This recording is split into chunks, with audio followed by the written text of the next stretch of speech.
All right, we should be live now. Let's check.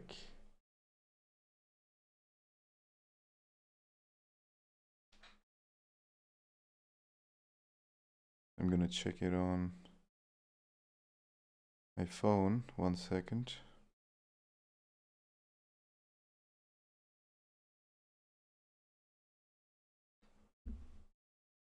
Fucking ads.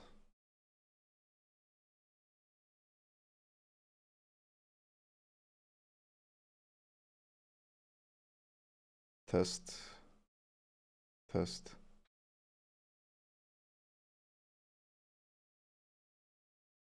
Yep, it's working. Guys, what's going on? Welcome back to another hangout session, I guess. We have very precious guests in our hands today. We are the one and only gold, silver, copper, and the Twee Master Butter, or how do I even say your name, bro? Like the way you did, Yep, perfect. perfect. How's it going, guys? Going well, going well. Grinding as usual.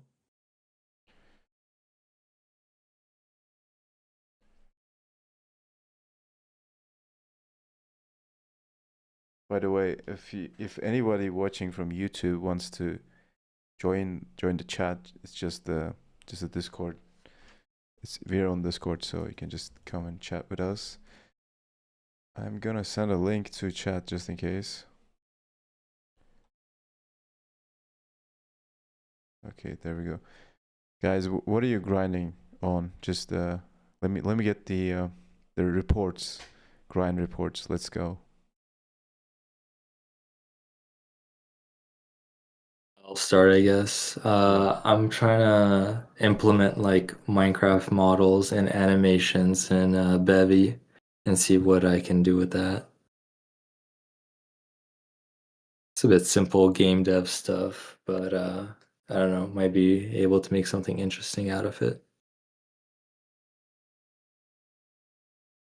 Yep.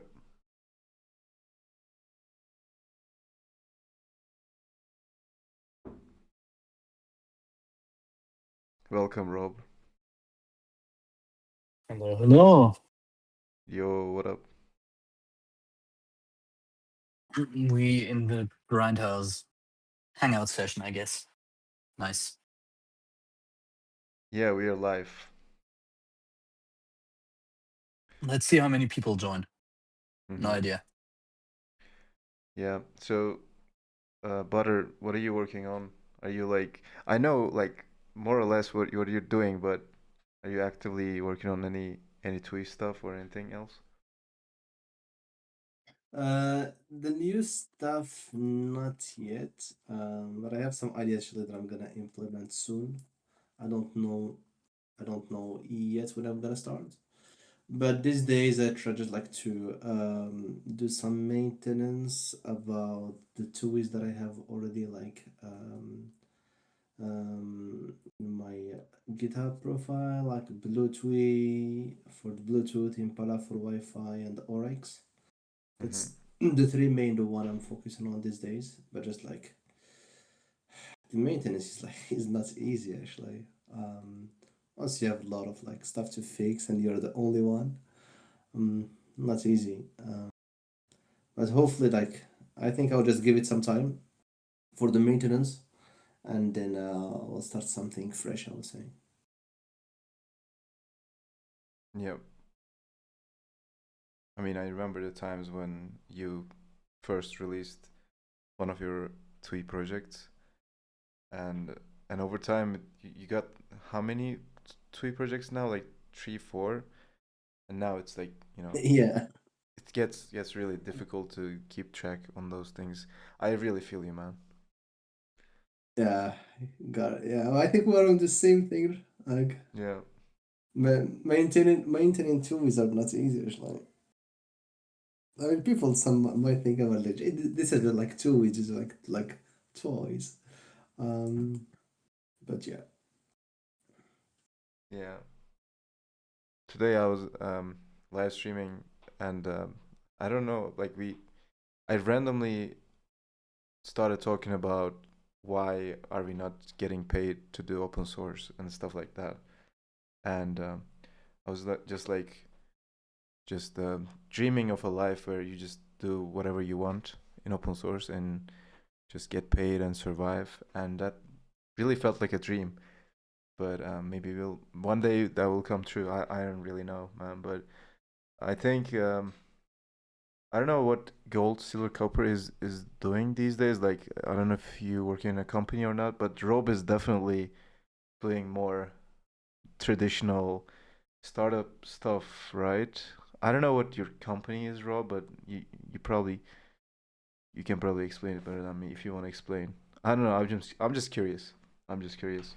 Yeah, What basically super boring software stuff. So we have basically lots of parsing, lots of data processing, mostly from essentially non-digitalized media. So like lots of old magazines, old newspapers, that kind of stuff. Um, and then we essentially extract useful information out of that and provide a nice web UI for that, nice mobile app, all of that. We don't have a mobile app yet, but it's planned.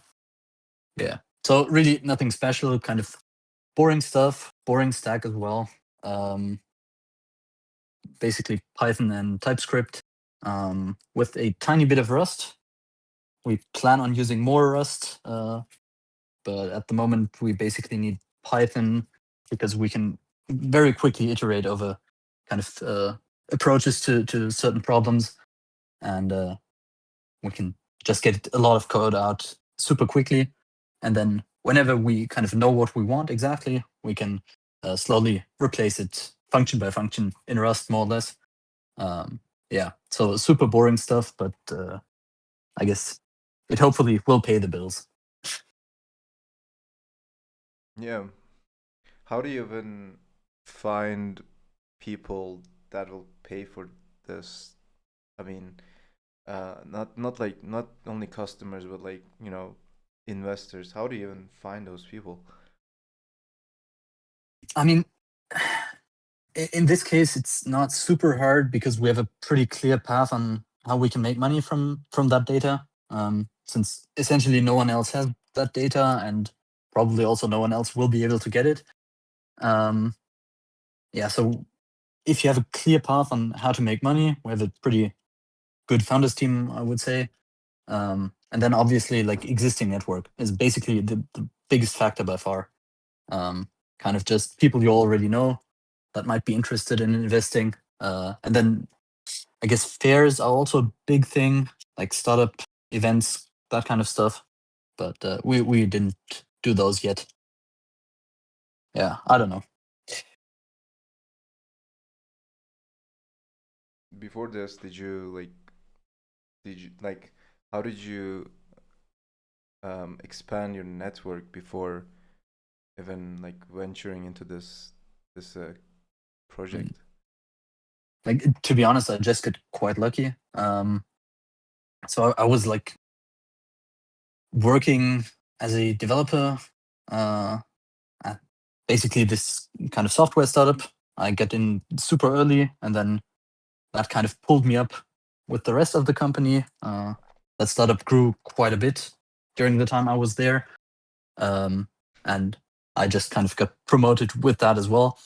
And then eventually, you kind of get to meet the management. Later on, you might become a part of the management, whatever. And you talk to the investors, you talk to like the fund that buys the company, whatever. And I guess that's like in my case, it was just luck, honestly, mostly. So kind of just being in the right place at the right time, talking to the right people. So not so much skill, more like luck. Yeah, I see. By the way, you guys can also ask questions. I'm just like asking random questions because I'm curious, but feel free to just jump in. So gold, silver, copper. I don't know what your name is, but I guess yeah, we very used to gold, silver, copper. So just gonna say gold, silver, copper. So what are you doing, man? Like, are you Are you like employed, just fully grinding open source, or doing what? I'm very curious because your projects are really cool. I'm hoping that you actually make money from something at this point, but yeah. What are you doing? Sup, man. No, I am not employed. I've been unemployed almost 5 years now. Uh, but I kind of do some stuff on the side. Like I do tutoring. Like I'm kind of good at math and like stuff like that. So it's like people I know who want their kids to do good in math, they like send them to me, and I teach them math and physics and stuff like that. I do babysitting. You know, like nothing related to like programming is how I make my money basically in my life. Uh, but personally, I mean, I was just from the very beginning, like when I started programming, I was just interested in game dev. But when I like started like working, I first wanted to make like a roguelike. I mean, it's a super long story on how I got there, but then like, I was like, oh man, Ratatouille seems like such a good library for making like a roguelike. Then I was like, oh man, but like I want it to be like on the web and stuff. So I was like, hmm. And then I saw Bevy. I was like, maybe I can make this on the web. And then started a 2 or 3 year long process of making different Ratatouille backends that can be on the web. And then I made a library called English lately, which is like for conjugating like English nouns, adjectives, and verbs. And I was pretty proud of that one because it was pretty strong. But yeah, I mean, I'm just kind of like grinding open source for stuff I want to do. I mean, I'm working on a game now finally. Like 3 years after wanting to make a game and starting to write Ratatouille backends, I'm like finally working on a game. But hopefully, as that progresses, I can start selling it and stuff. Maybe make like multiple releases, that kind of stuff. Yeah. Yeah. Do you mean the 3D stuff that you're sharing in the channel? Is that the game that you're talking about, or something else? No. So that was just a demo. So Okay. I Yeah. updated soft Ratatouille recently, Yeah. and yeah, and but the game itself. Oh well, yeah. So it's the FPS game stuff. Sorry, the stream is a bit delayed, so it's like I'm kind of like not sure what you're looking at sometimes. Yeah. But yeah, yeah, it's the 3D stuff. Got it. Yeah, I saw.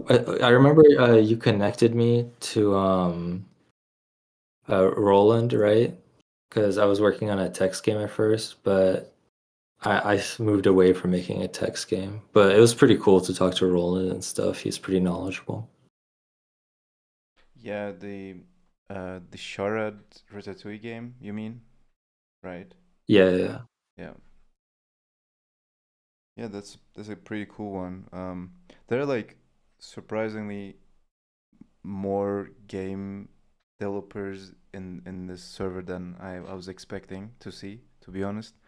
And I'm pretty happy with that. I mean, Yagoda is just like making a game out of nowhere. She was just doing other stuff. Now she's making a game. You're pretty good at that too. Roland just like his first ever like TUI project or Rust project is a game. That's pretty crazy. So yeah, we should maybe collab on something at some point, but let's see. Firefox, yeah, cool man. Me and him discussed collaborating for a while, but I think it's kind of hard.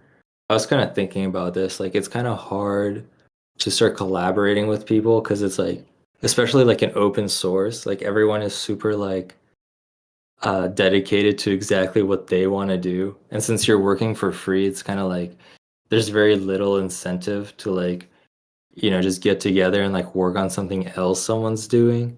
So it's kind of like the second you diverge even a little bit, you're like, oh, I kind of want to go do my own thing, or it's kind of like it's hard to find the time, etc., like that kind of thing. So it's kind of hard to collaborate. I feel like on open source projects from like from like ground zero. Yeah, especially when you do it for fun, it's really hard to finish a project sometimes because finishing something and releasing it is the boring part. I guess you guys can agree with me.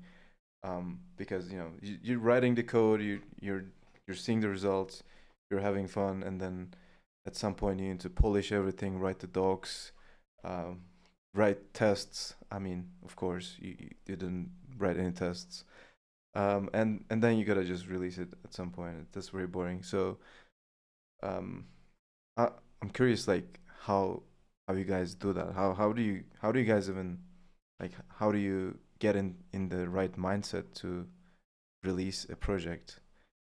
Is there anyone wanna say something about that? Because I'm really curious.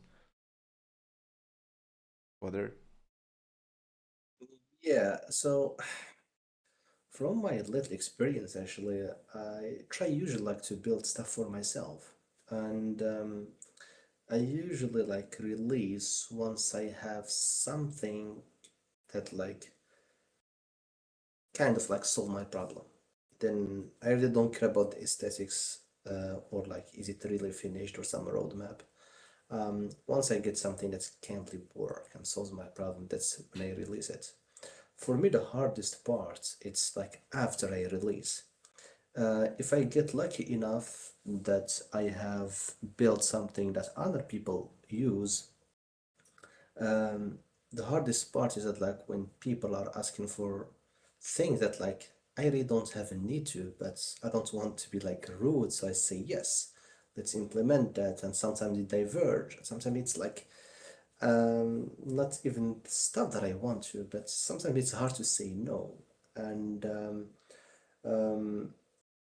that's where it get for me got like frustration and stuff, and especially when if people open the PRs, like then you cannot like shut them down. You say okay, fine, let's see how can implement that.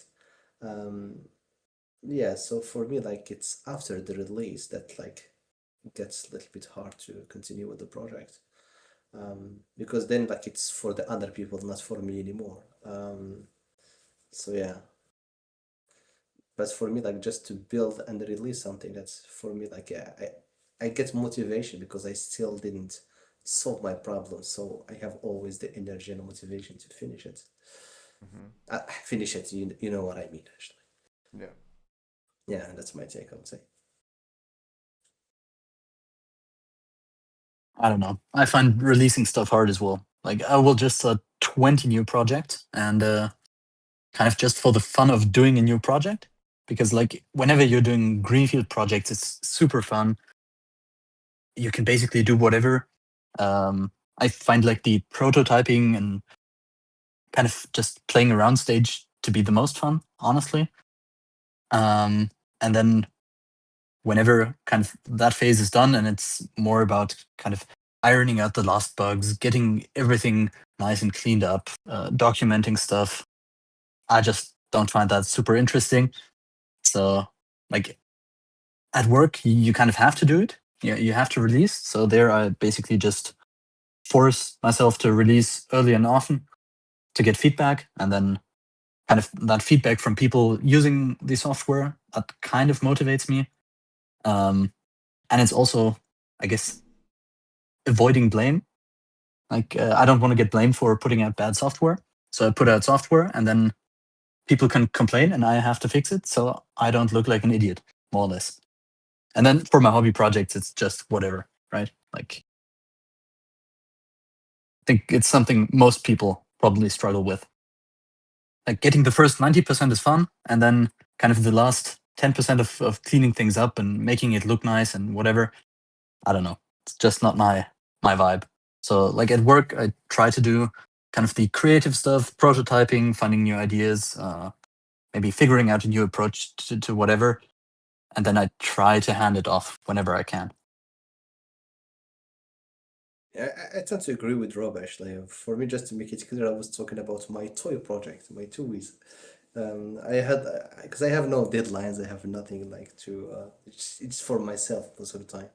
But I agree with you, Robert. When it's work and you need to do documentation and stuff, yeah, the last 10% is like, yeah, it's boring actually, but you have to do it anyway, so necessary, yeah, but boring, yeah.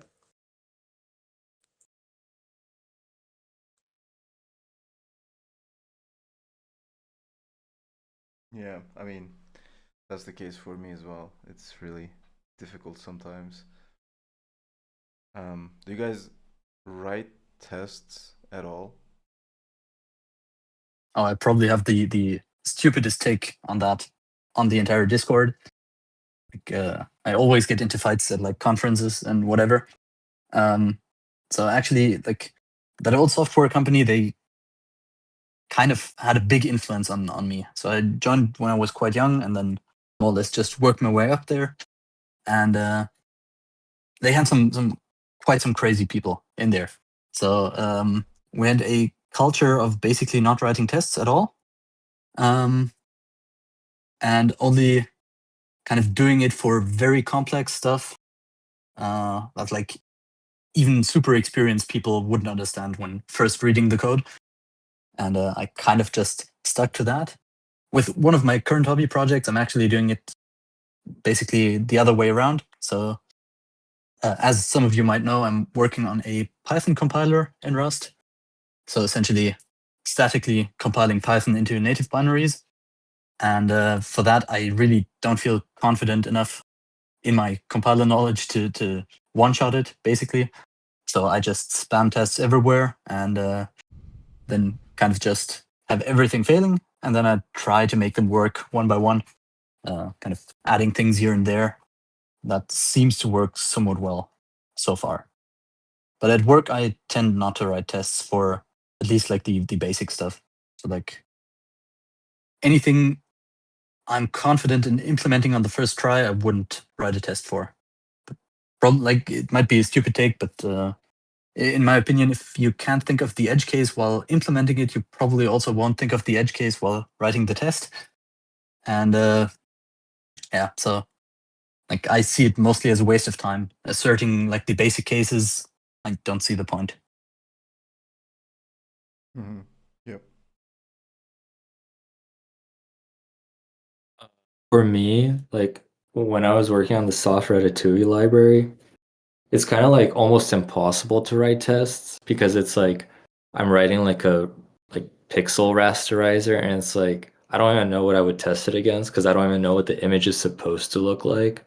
So the way I do testing for that is like I implement like the demo example from Ratatouille and then I just run it and then I just see like does everything look good? Are there any like visual artifacts and stuff like that?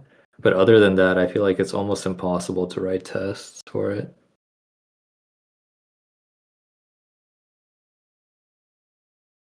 So like that's kind of difficult. But like for my English library, like it's really easy to write tests because it's like you already know what the word is supposed to look like, so you just assert equal against that. That I think kind of also matters with the project. Yeah. I mean, I had some projects where I didn't, I couldn't figure out how to test things. There's one thing I think I was like, I think that was the game launcher project. I mean, how do I how do I test that, right?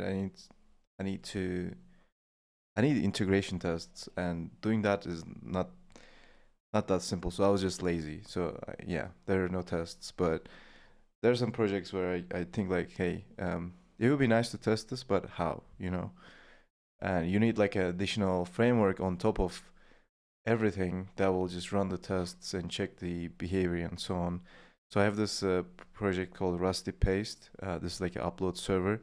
So I wrote a bash um, bash based fixture test framework shit on top of it because I need to, you know, I need some, I have some configurations. I need to have different servers running for each configuration, and then I need to upload a file and so on. So I had to do that. Am I proud of it? probably not. Am I happy with this? I mean, it works. It catches some behavior errors sometimes. But yeah, it is a complicated topic for me, and I sometimes agree with Rob. I mean, if you know something is, if you're confident enough, I guess it's fine to skip the tests. But yeah, at the same time, AI really helps. I don't know. I just use it for tests sometimes. Anyways. Actually, at some point in the old company, we got like it basically bit us in the ass that we didn't write tests. So essentially, like one thing went wrong, and then we had to reconstruct the correct state from logs and whatever. So that was like a huge pain. 2 days of work, but yeah. Then sometime after that, we get forced to write tests because of some regulatory requirements. But basically, we just half-assed tests. They were forcing us to get like, I don't know, 80% code coverage or something. And like we all know, coverage doesn't mean anything. Yeah, so then we basically had some simple tests. I think someone made UI tests as well, but those were always broken because like browsers are bad and I don't know. So essentially every single morning we had like the message in the Slack about UI tests failing, and then it would just be okay. Yeah, but we actually had a pretty cool, I don't want to call it testing, but it essentially served as a replacement for our tests. So we had like fuzzing, lots of that. And we also replayed production traffic against kind of a staging server and compared responses. So like that was basically more or less foolproof, and kind of ensured we always caught all of the bugs. At least like anything breaking in the old code. For new code, you obviously have to check, but yeah. Yep. Got it. I mean, capturing the responses and just checking that makes sense. I think it's a pretty cool way to check stuff. I was I going think it's to, pretty uncommon though. yeah, Like yeah. I don't think many people do it, but like we would basically replay, I don't know, 10, 20, 30 million requests or something like that. Like against basically every staging deployment. And like we basically didn't really have any issues in production, except for that one single time. But it was new code as well, so like I don't know. Yeah. Got it. I was going to ask Butter if he writes tests, but I'm just gonna stalk him on GitHub instead and just check his repos. Let's check, guys. What's your username again? Okay, Pytops. Let's check Oryx. Sorry guys, I was like a little bit lit off I had some problem and I'm back now. Yeah, I was just stalking you, man. Okay. Yeah, if you said something I missed it, like if you can repeat. You have zero tests in your project. Can you explain this, please? Yeah, why zero tests? Again, like those projects when I built them, it was for me. So like it's nothing like that should go to production or like in some like critical systems. So I skipped them, and also like I find like Rust as well like helping a lot. Like once you have like the Rust analyzer, it's catch a lot of things for you, and like having something that compiles, that really helps a lot. In my work, we we use Python actually, and that's where you. It's not only Python; it's because also like it's serious business, so you need to have some sort of tests there. So I don't think that we like. I don't agree with people who try to go with 100% like test like code average coverage, but having like some integration test that like really test like your real use cases, that makes more sense to me. So I tend like to go into the middle, I would say, have it like testing like somebody like okay, that's how the flow should work. Yeah, you cannot always have 100%. It's even superior to go with for 100% code coverage. But for my toy project, no, I have no documentation either. So for me, like once I build something serious, then and I open source it, then you will see this. But so far, no. Bro, you say it's not going into production and so on, but this thing has 2.1k stars. How do you explain this? I don't know. It's Rust and the kernel, so the eBPF works. So once it's compiled, it works. Most of the time. That's that. Yeah, 99% works. I don't know actually. Like again, it was just like toy projects. I just built it because I want to get into the eBPF and get into how the network works behind the scene, like in depth. But for me, like it's never meant to be even to reach like 1K stars. So same with other projects, by the way. I just build them for myself. Um, Yeah, this is but what as I said, all. because they're Yeah, sorry, go ahead. because yeah, because they are just like my project. So like testing stuff, like yes, it's okay. If it crashes, some users will report that in some GitHub issue. But for my daily work, yeah, then I take tests more seriously. Yeah, it sounds like Actually, a. fun fact: in our startup, we currently have 0 tests. So like genuinely 0, I think. Actually, I'll check, but probably 0. Do you have like a working prototype or product already? Yes, Or yes, we're so essentially the business is kind of split in two, right? We have the kind of data ingestion side of things, and then kind of the analytics and analysis and the nice UI and whatever. For the ingestion, we're never done, like never, because there's always some extra book that we haven't covered. So like the other day, we actually bought 2 physical trucks worth of books, and now we're getting those scanned and whatever, right? But yeah, the kind of analysis and front end stuff is pretty close to launching. So like in the next few weeks, we hope to go live. Yeah, and then we'll see.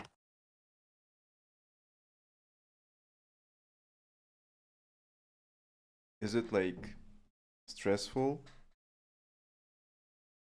Uh, for me personally, or Yeah, like like generally, how do you feel managing all of this?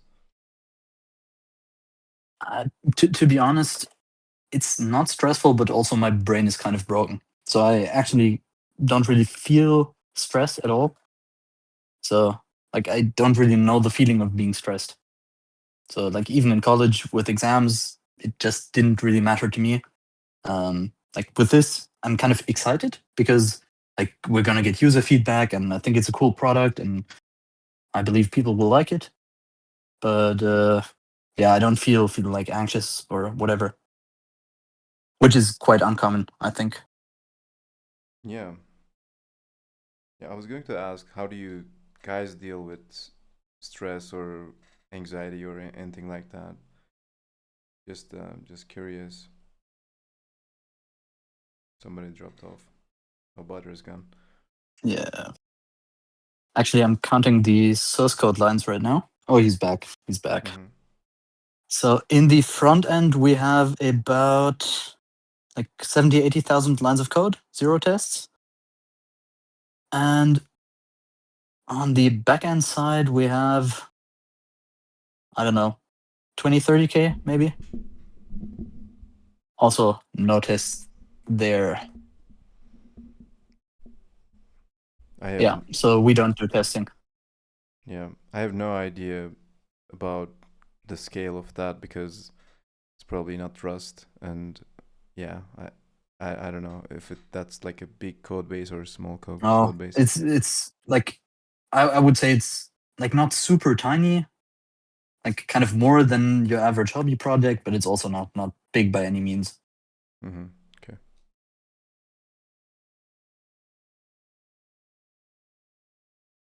So guys, how do you deal with stress, Butter? How do you deal with stress? I don't know. That's I don't know. How do you deal with stress, man? Are you That's stressed at hard. all? I mean, I'm still a human being, so yeah. How do you deal with stress? I don't know actually. I think Rust definitely helps. Writing Rust, it's a therapy. It calms down. So that's what I do. But beside that, I don't know. Like, yeah, it's So if I'm a little bit, I think like yeah, trying to be a little bit active physically, that helps as well. I mean, we here in the Nordics, like this is depression season, so like vitamin D, it's not necessary. But that has nothing to do with stress. It's more depression. But yeah, I think like being um like actively physically active and writing a Rust. That's how I deal with stress. I don't know. I guess I got my answer. I don't know. Maybe I'm missing something, but yeah, I'm curious to see how others deal with stress. I think you have a lot of money. I wish. I wish. Of course, just for I don't know if I should say it for the record, but like a millionaire. But probably like it's not the right currency. You see, Yeah, I that's mean, the problem. all those GitHub stars, you know? Of course, if it pays, yeah, that would be great. But it doesn't pay at all. It costs me money. Yeah. Yeah. Gold, silver, copper, man. Do you want to add something to the stress, anxiety topic? Sure. Sure. That's a good one. I kind of really like what Botter said about like programming in Rust, because like I remember before I started programming in Rust, I was like doing a lot of Python and JavaScript and a bit of C. And I gotta say, like I was definitely getting to the point where I was like really starting to hate my life programming in those languages, because it's like it just seems like nothing about programming is right with them. Like with Python, it's like you start writing something and then like the performance is just horrible. And it's like, oh, like I gotta go and convert everything to like NumPy, and then like the NumPy API is kind of like weird. And it's like I just want to write a for loop, I just want to write a for loop, man. And it's like, well, now you have to learn NumPy. It's like, man, that kind of really sucks. And then like with C, you just get so many memory issues. It's just horrible. And then with JavaScript, it's like the package management makes you want to like rip your hair out. And then like JavaScript just has so many bugs. Like I was like, I'm not gonna get into it, but I was just like writing some code at one point, and I just had like an insane bug, and that like literally made me stop writing JavaScript because it was just like impossible to diagnose. And it was like maybe some weird scoping issue because JavaScript scoping is like horrible. It's like I have no idea. And then I started programming in Rust, and it's like 90% of those issues are just gone. And it's like, man, it actually made me enjoy programming like 10 times more, maybe 100 times more than I did with other languages. So that's like one good thing. But I mean, other than that, gotta work out, gotta meditate, gotta do yoga, gotta eat good, go outside, touch grass, talk to humans, not just AI chatbots. Prioritize family if you got that. Friends, just like normal stuff, and try to stay focused. Keep your eyes on the prize. Yep. I realized something. We can we can all unite in loving Rust, but we can also maybe unite in hating Python here, but I'm not sure. I mean, I know Butter just And the hates Python. JavaScript. Just yeah, And of the course, JavaScript. of course, of course. But But yeah, I think we can agree on those.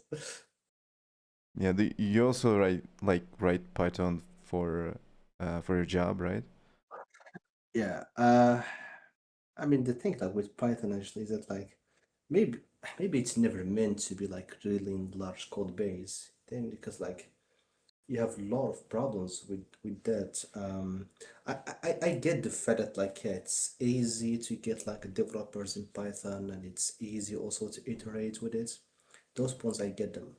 But I think like once you reach like certain points, then you start having a lot of problems that like say, if only I have other solutions.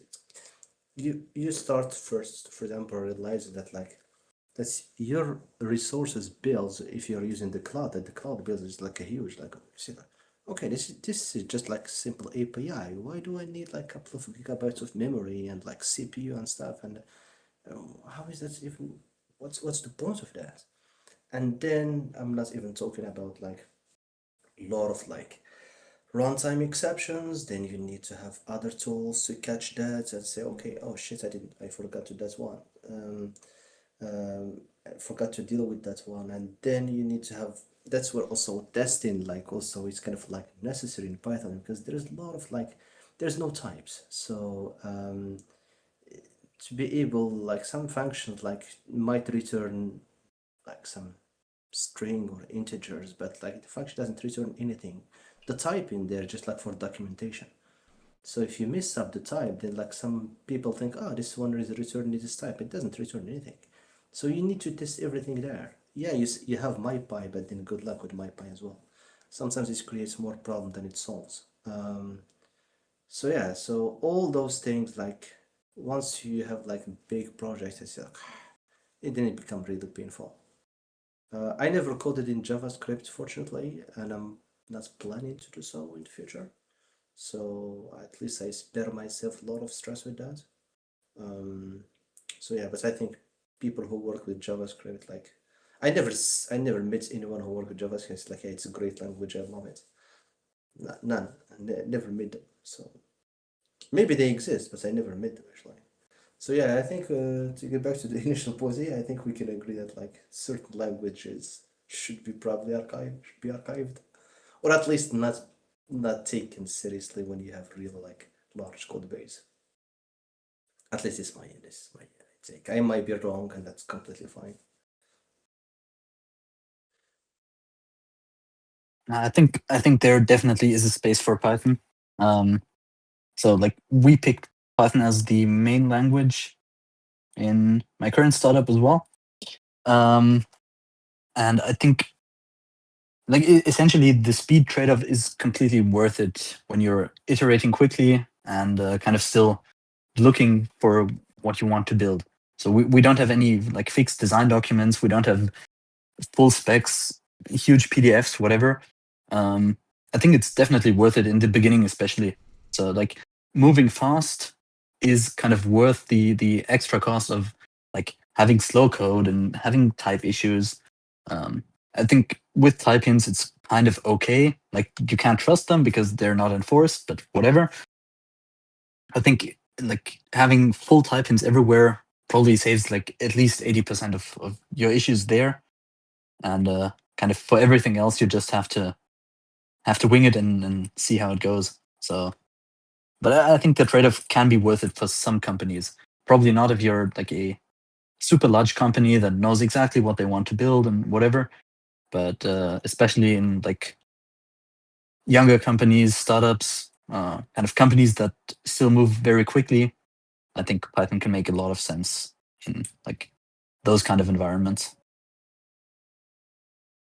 I agree, and also like it is with Python and JavaScript, like you can have all LLMs also have been trained on a lot of code base with Python and JavaScript, so definitely you can get a lot of help from those tools as well.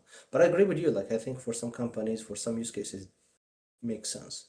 It just like at after a certain like threshold, then like it becomes more pain than other things. Um, But actually, I think Instagram made it work as well. So as far as I'm aware, the Instagram backend is like mostly Python or a decent chunk Python, something like that. And somehow they make it work too. you can make it work. Yeah, I mean, we have also large code base in Python and it works. It's just like your as developer, like your daily job, like you have a lot of pain. when it comes to testing, when it comes to also just like efficiency, like when it comes also to resources footprint, then you say, okay, again, maybe the engineering, the engineering today, like maybe we don't care anymore about like being efficient and like just throw more money in problems and that would solve them. I tend to believe like, yeah, if you're gonna build something, better to build it like an efficient way and like, but yeah, I some think some people still care, but it's not always your primary concern.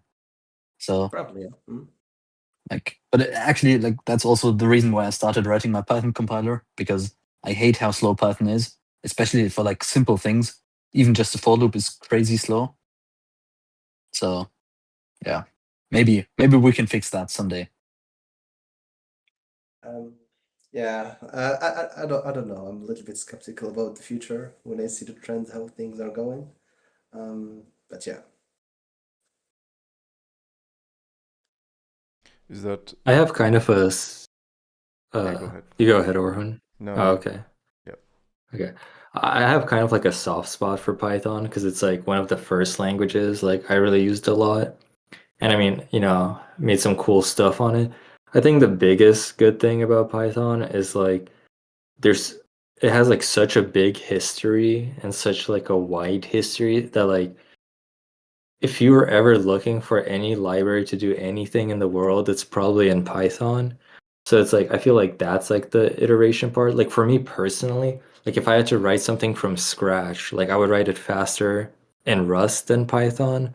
But with Python, I'd probably be able to find a library that already implements it. So I mean, for me, that's like the best part about Python. But yeah, I feel like it has kind of issues. Like I mean, I feel like with a lot of the AI issues right now, like people saying AI takes like all this compute and stuff. Like probably half the reason for that is like because of how much Python is used in AI. But I yeah. have to disagree on that one. So essentially, it's mostly like for the GPU compute, it's basically all either CUDA or Triton or whatever. So like native machine code.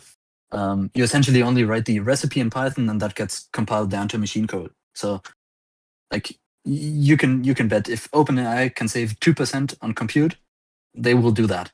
So there was some example of the DeepSeek guys, I believe, like implementing some super low level optimization. And I think if Python wasn't the issue there, like being Python slow, someone would have fixed that already. I mean, it has been fixed many years ago, I believe, essentially with the PyTorch compiler as well, that compiles it down to like GPU instructions. Um, yeah, but basically Python isn't the issue there. It's just that we run a lot of stuff on GPU. I'm not like super familiar with it. I do know that like some projects have like very, very long pipelines for like the data because like the, training the data on the GPU itself is like definitely like a big component of it. But then you also have like 100 steps in the pipeline for maybe like working with that data, and there can be some slowdowns there. But yeah, it's not like obviously people make it work, but sometimes you might want an alternative.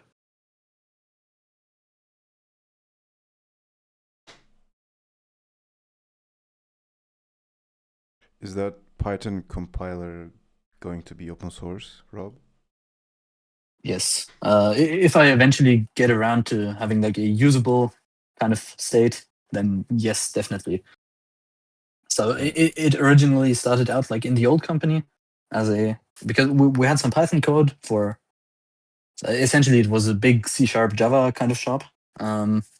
So like no big use for Python there, but over time, kind of Python snuck in a bit like on the sides. A couple of services were written in Python, and people were complaining about the runtime performance.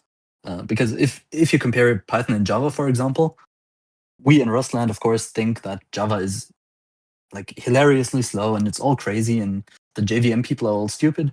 But Python is like an order of magnitude slower than Java in many cases. So essentially we had that issue, and then like 2 or 3 people worked on starting a Python compiler, like for I don't know, half a year, maybe a year, and eventually we threw that away and just moved to a couple of native functions and a newer Python version, and that fixed our performance issues there. And then now I kind of picked that project back up and kind of started working on it again. But yeah, I didn't copy any of the code. I just kind of took the learnings that we had and started writing something from scratch.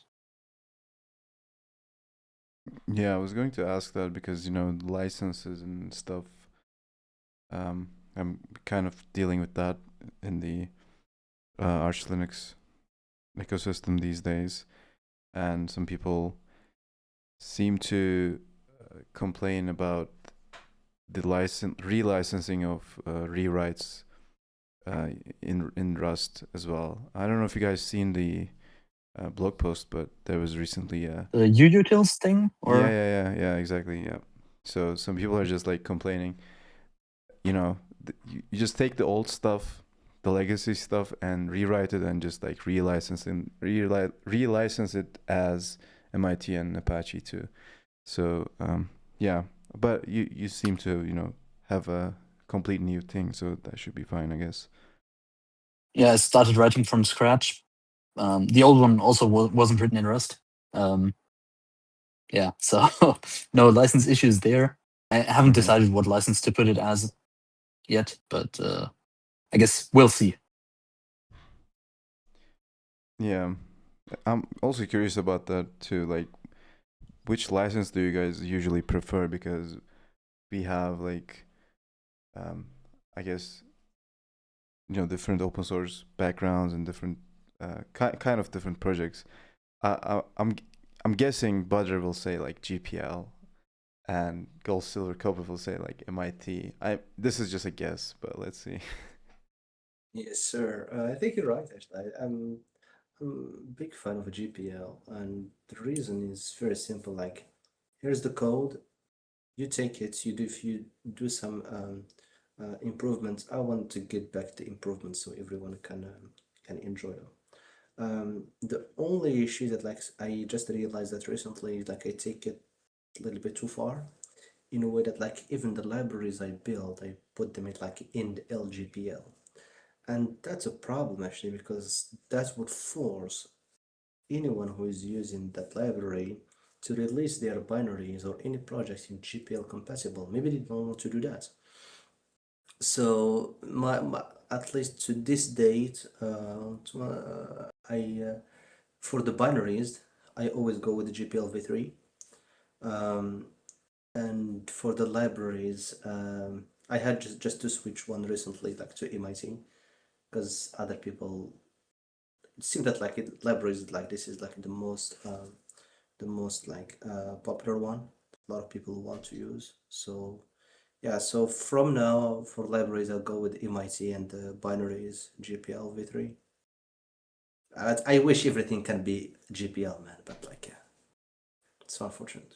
We have different of opinions, obviously. Mm-hmm.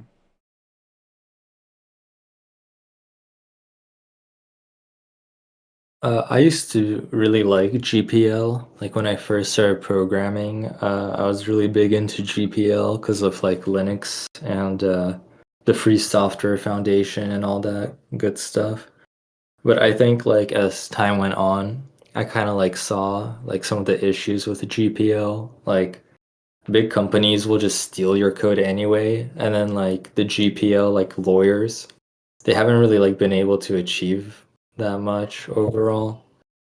So sometimes it just feels like it kind of just like stops people from like really using your stuff openly. Like a company, if your stuff is GPL, they'll just start using it and then they just won't tell anyone they're using it. Uh, and just for commercial projects, I feel like MIT is better. Like people who want to make something commercially will be more willing to use your code if it's MIT licensed.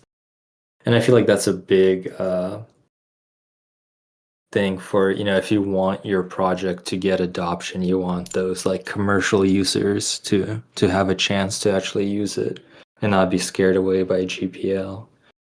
So I feel like that's kind of what I like. I mean, like for example, Yagada with my software Ratatouille project, she wants to make it like closed source so she can like, sell it or whatever.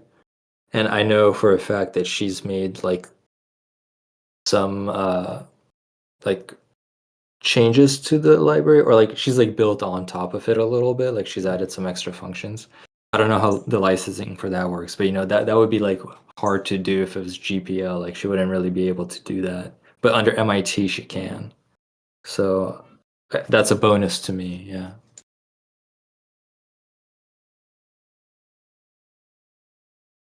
Yeah, there was a similar case, and I was not sure if it was like completely legal.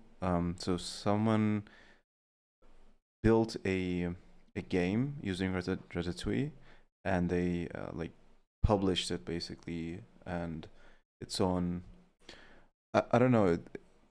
It was on itch.io or something else, like some other game platform, and it's closed source. And they started like promoting it, and I saw it on Twitter, and I was not sure if it's like it should be possible, but I guess it's fine because Ratatouille is MIT, and it kind of allows that. I guess I don't know. Any thoughts? Yeah, I think they are allowed to do it actually. Yeah. MIT they can build on top of it. They can like use it commercially the way they want. If it's a GPL, then they will have some problems to do that. Because as far as I know, maybe I'm wrong on this point, but like the GPL, like if you take it and you have it like commercially, it's completely fine. But if you change it, or you add some modification, then once you distribute your copy, you need to open source it as well. So that would, yeah. But with the MIT, I think, yeah, you can do whatever you want actually, which Yeah. is like a good and a bad thing at the same time, because like Ratatouille, okay, you guys has built it like this fantastic library, but at the end, like people might take advantage of it, and you're not getting anything. I think the open source system is broken from this perspective, but like, yeah, what can you do? Yeah.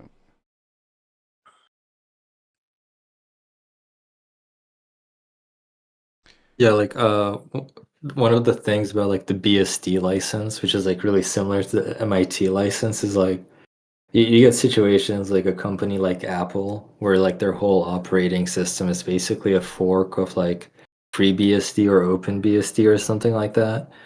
And like the BSD Foundation just has like no money.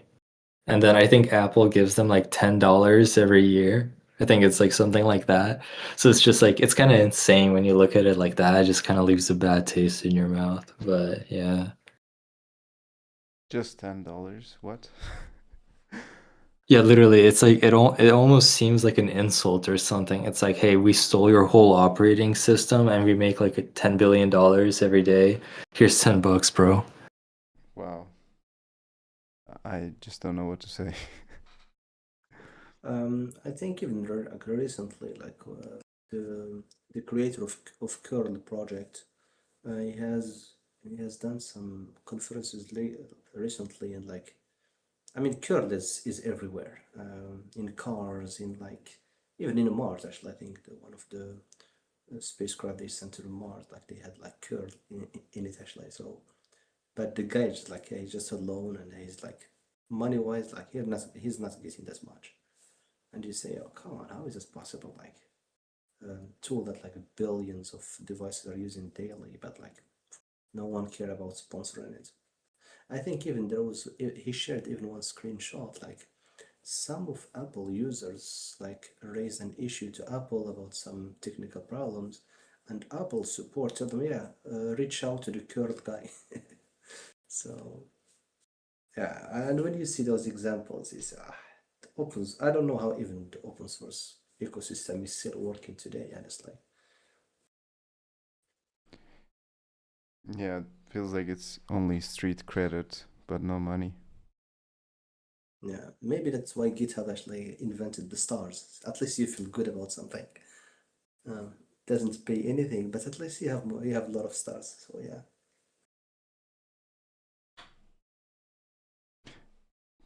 One of the questions that I get frequently sometimes, even from like people outside of the tech scene, they ask like how I survive, how I make money. And the thing is, I'm not directly making money from open source. There's some indirect sources, but it's mostly just the street credit. People know me from the internet. They say, hey, let's do this, let's do that, and kind of work with that, and it happens like that. But I wish there was like a more direct way and like sustainable way, because you can like have a lot of sponsors, but the thing is, the people who sponsor you they're usually like other maintainers.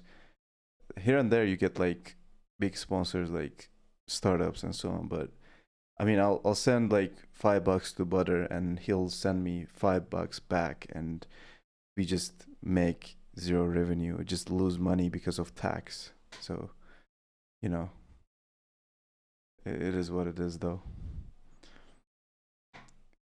But at the same time, it's kind of addicting, because you cannot really stop doing open source. I mean, you can get demotivated, but at the end of the day, it's really fun. I don't know. Why do you guys? Why do you do open source? Gold, silver, copper. Just that ass question, point blank. I mean, growing up, I just always wanted to make video games, and so I just learned to program to make video games, basically. Uh, I mean, and then like the open source part was literally just like I would like run into a problem where I was like, man, I need this, like I need a library, or like I need to write my own library because no one else has done it before. And so I just write it, and then I'm like, hey, other people might find this useful, so I just release it. And I get some satisfaction when I see like other people using the stuff I build. I think it's really cool. Makes me really happy. So that's kind of the main thing. I mean, I guess also, building up street cred, like I hope that one day after maybe doing open source for another 10 more years, maybe I'll get a job through it somehow. That'd be really cool. But I do it for the love of the game. I heard Rob is hiring, so wink, wink. Real Python Python though. hiring. Yes. I mean, eventually we'll probably also hire Rust people working on it. Yeah, we'll see. We'll see. Also, JavaScript people, obviously, because I don't like doing front end. So someone has to do it.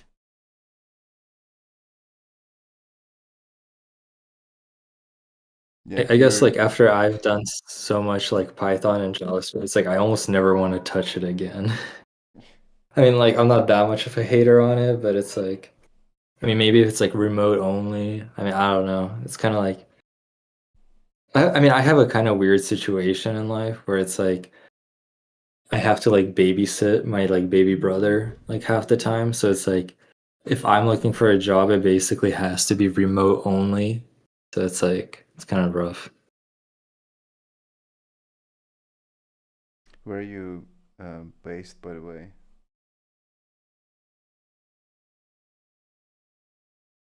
If you want to say, if you can just like keep it anonymous as well.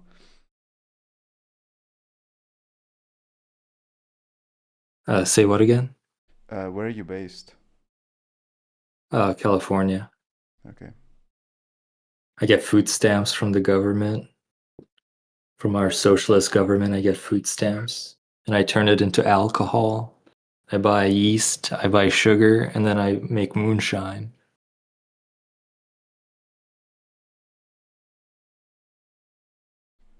That sounds Highly fun. balanced based. Highly based. Yeah. Rob, are you hiring for Holy C developers at all?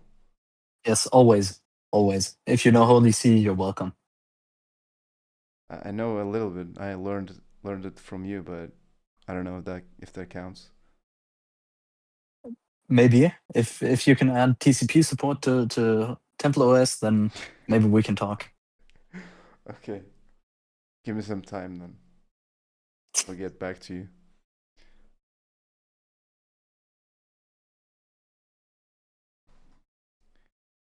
All right, guys. Anything else that you want to talk about? We've been here for an hour. I don't know how much time do you guys have, but I don't want to drag this too long. But if you're just happy to be here, we can just continue.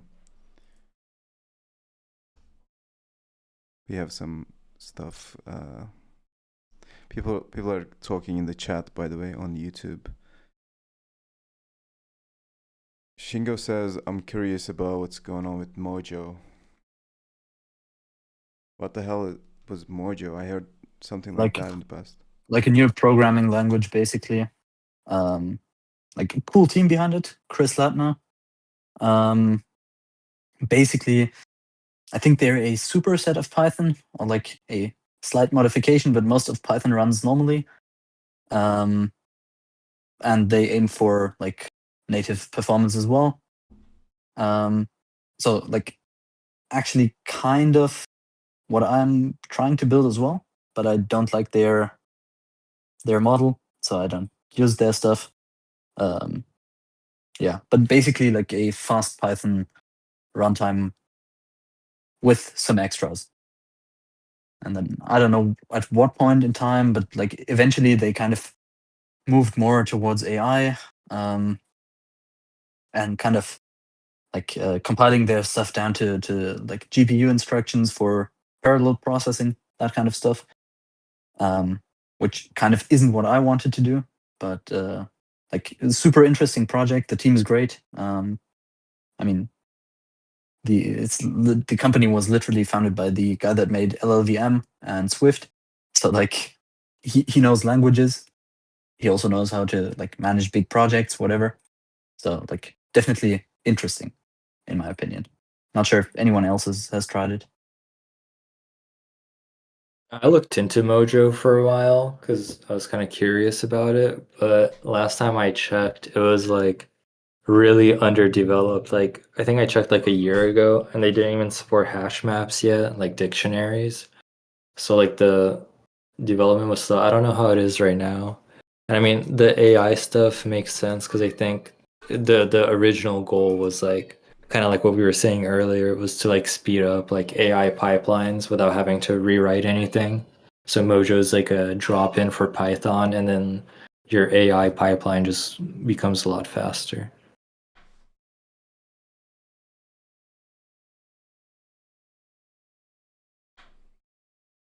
I personally have no idea. I just heard it once on the internet and that's it. There was some hype. So Ferris asks why Rob is glowing. I don't know what that means. Rob, are you glowing? What does that even mean? I think he might be in the Holy See cult, probably. Oh yeah. Okay, got it.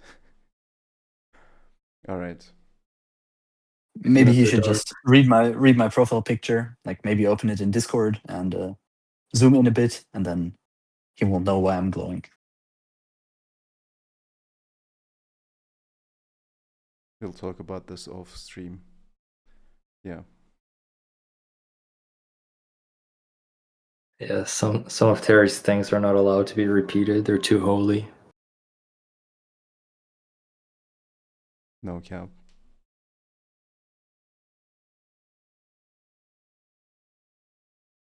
I don't know, but Moja is like a pretty interesting language, I think,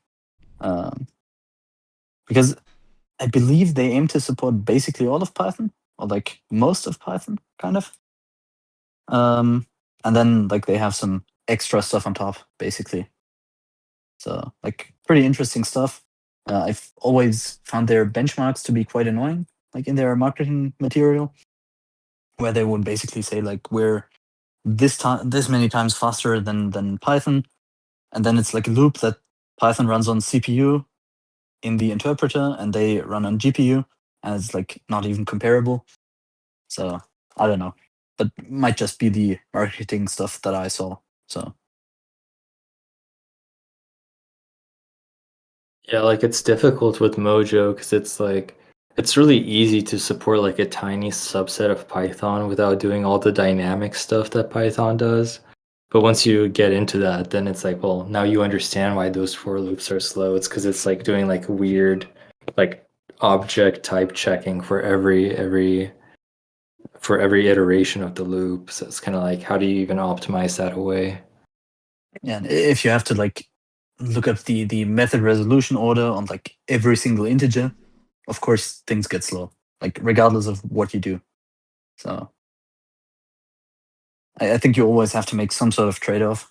I think Facebook in their Cinder just-in-time compiler, I'm not sure if they still use it. They basically made like a CPython fork back in the day to support just-in-time compilation. I think they also made like a few funny kind of assumptions on what you can and can't do. Or basically they just resort to normal CPython, I believe, for anything that you basically can't properly JIT. Yeah. So really, in the end, you have to make some sort of trade-off there.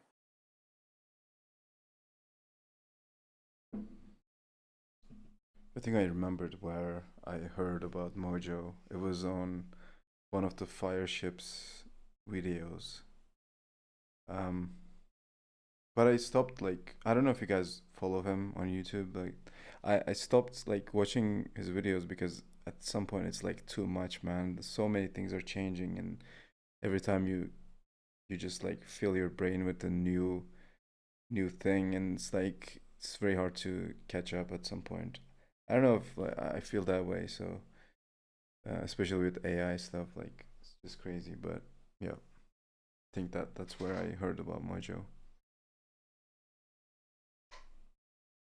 Yeah, I used to watch Fireship, but then I kind of got burnt out on like all the memes and stuff like that. Like I don't know, for me it's like I don't know if I'm kind of weird for this, but it's like I feel like so many people on the internet, especially like YouTubers and stuff, they just like make crude jokes. Like their YouTube videos just like crude jokes and then like just a ton of memes, and it's like I'm just kind of over it. It's like I don't want to like it's like 20 30 seconds of like tech and then like 3 minutes of memes. It's like I just can't handle that anymore. I want to watch like a conference talk or like read a book or something.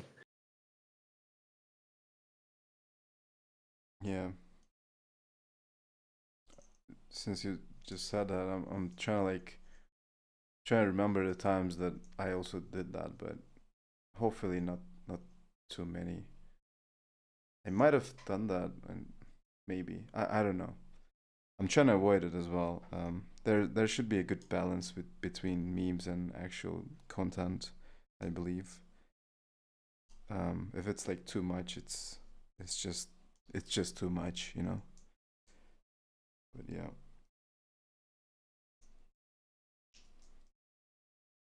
Yeah, I just realized I don't really watch any like tech YouTubers at this point, but yeah.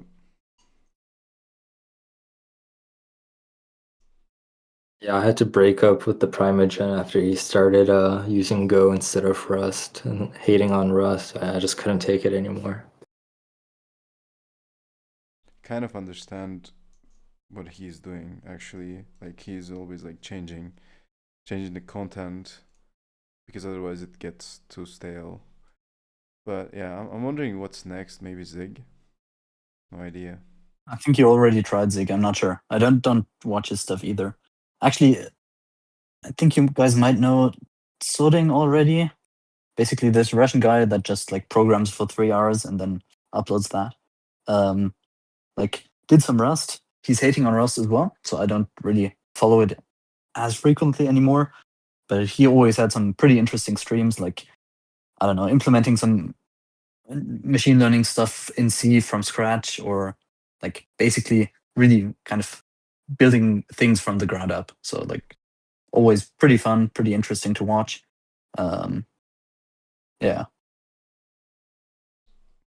I think I saw his clips more than the I'll- streams. I'll probably share it on the general chat for whoever is interested. Yeah.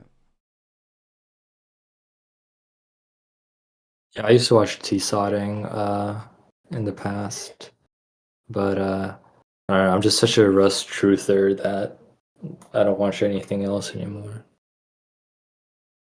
Yeah. Got to stick to the conference talks. Those are always good.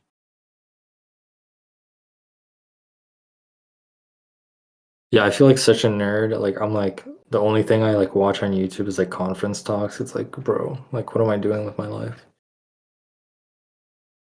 Actually, even though I don't write C++ anymore, I still find the CPPCon videos quite interesting. Like they always have pretty good talks, and like at least some of the stuff they do also applies to Rust, so it's kind of all right for me. But I haven't like properly touched C++ in years, so I don't know.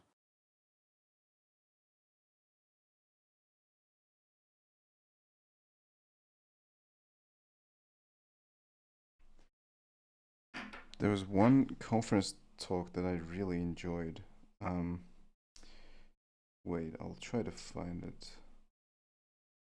It was, yeah, it was called What Happens to a Game When Pi is Not 3.14.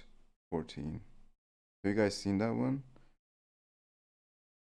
It's like it has 1.6 million views at this point, and it's like it's about changing the number of pi in Doom and just seeing what happened to the game. And the whole talk is just that. It's like 20 minutes. I'll just send a link to chat. It's so great. It's one of my favorite talks. Guess I have to I watch haven't. that one. Never heard about it. Yeah, Sounds it's fun. stuff on the watch list. I'll try to. Actually, while we're on the topic of sharing the coolest talks, I have some very old DEF CON talks that are like super interesting.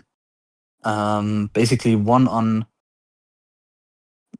this guy finding a design flaw in like a very specific x86 CPU, where you essentially just emit some undocumented instruction and then you get more or less God mode. And then he also made some reverse engineering stuff where he kind of breaks reverse engineering tools for fun. I think I'll share the links to those as well. Like super interesting stuff. He also made a C compiler, I believe, that only uses move instructions. So, like, very, very cool stuff in there. Yep.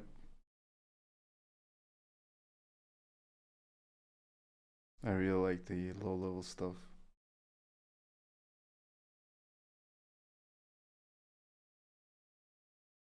I used to watch DEF CON conference like a ton. That like really got me into like I don't know, just like thinking about a bunch of stuff. But it also kind of makes you schizophrenic. Like I watched old DEF CON talk called something like anonymity is dead and now they're taking privacy or something. And then it was like this like 3 hour talk about how like the NSA spies on you and stuff like that, and like how the FBI can just like find out anything about you. Like that stuff like made me straight up like freak out for a while. Yeah, definitely sound Just like. throw away your computer, rip out the management engine, and then I don't know, live in the woods like Luke Smith. That guy, man. More like Ted Kaczynski. Maybe not like that one. Also don't think he lives in the woods still. I think he has a nice new home. But I guess that could also be a strategy for surviving. Also living off the government, by the way. Yeah, how to make it as an open source dev. Get a free housing in a prison. Actually, isn't there this one guy that does like open source work and even got a dev Yes. job Yes. who is in prison in the US? I think I read something Yes. about that somewhere. Yes, he reached out to me. It's crazy. I think we were talking about the same guy. He's like he's he's the maintainer of Eza? Not sure.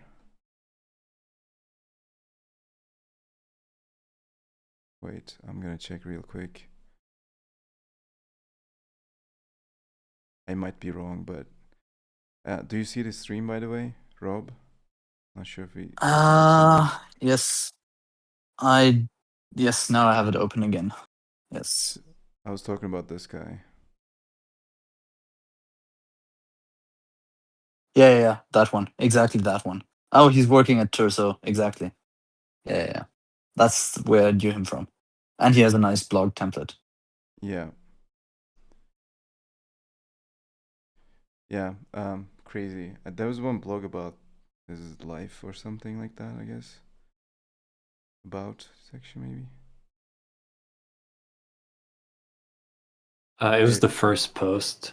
First one? If you go to the posts, it was like the very first post he made. Yeah. Man, I have mad respect for this guy. Not gonna lie.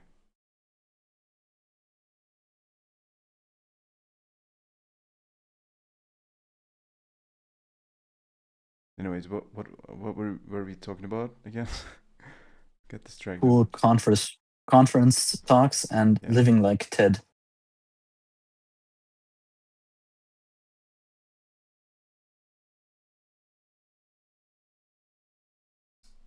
There was one other conference talk. It was about plain text. Let me try to find it. I probably won't be able to find. Oh yeah, there you go. It's 1 hour. It's just about plain text, but it was so fun. I don't remember the contents at all. I watched it on a treadmill, and it was pretty good. I don't know if you guys know this guy, by the way.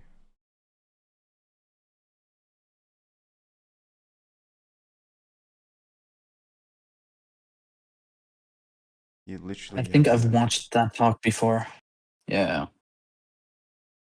Yeah, I watched it too. It's great. Literally has a playlist dedicated to his talks. Damn. Actually, plain text is kind of underrated in my opinion still. Like in some industries they use lots of plain text, but many, like especially the kind of JavaScript Python people, they don't really get the plain text grind. So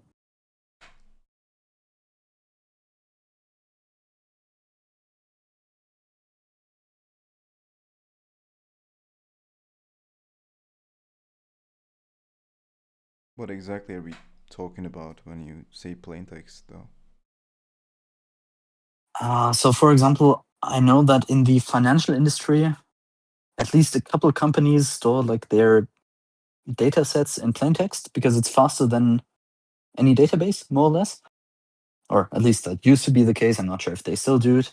Like if you have very, very large amounts of data. So I believe Renaissance Technologies, they had some plaintext data storage. I think I read that in a book many years ago. Yeah. Just because kind of the database would be too slow. So they just saw actual TXT files. Interesting.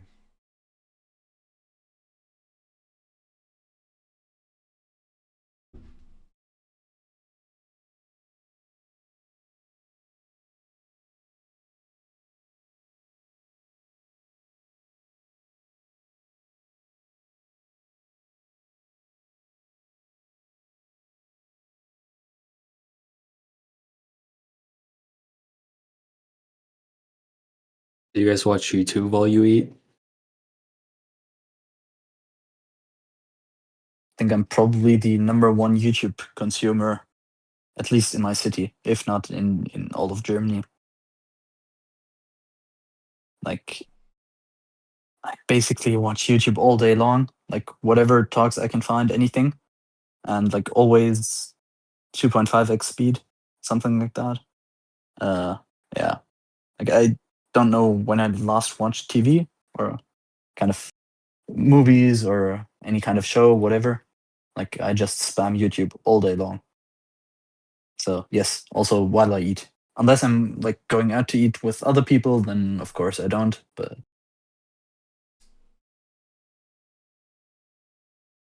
Yeah, I mean, I try not to watch YouTube while I eat because I tend to eat a lot when that happens, especially when I'm the one cooking, you know.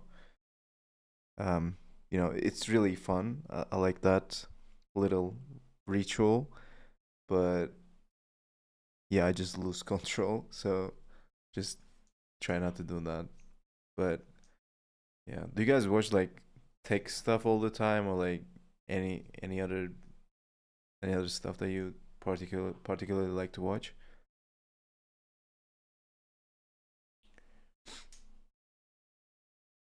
Or just conference talks?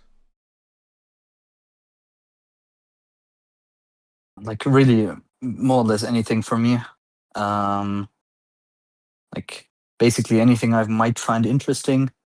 Could be tech, could be finance, could be whatever, could be podcasts, could be like really anything that I find interesting. So it's not always super productive, but I try to keep it like at least somewhat educational most of the time.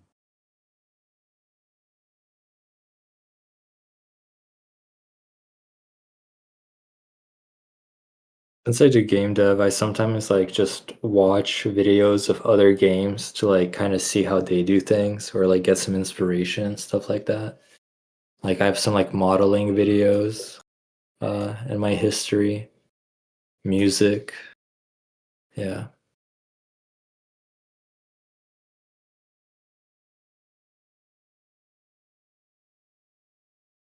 Welcome, Yagoda, by the way. How's it going? Hi, uh, grinding, grinding. Yeah, Grinding. People say that.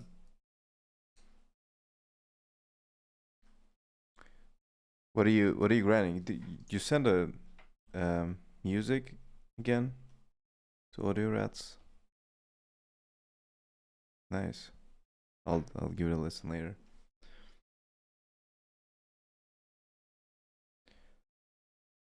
You should do you should make music together, collab on something at some point. Hey Josh. Josh is watching the live stream. Cool.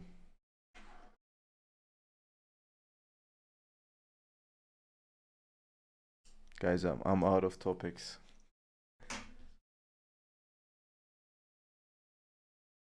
Okay, I have a question for you guys. What's one feature that you would like to add to Rust? If you could like pick anything, what would you change, remove, add? I don't know.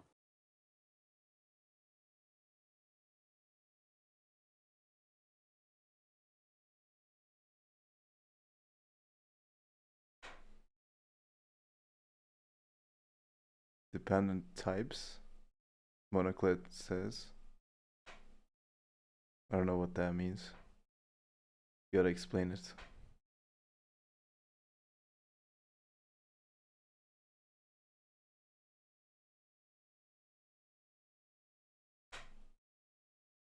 I guess Rust is just Good. perfect.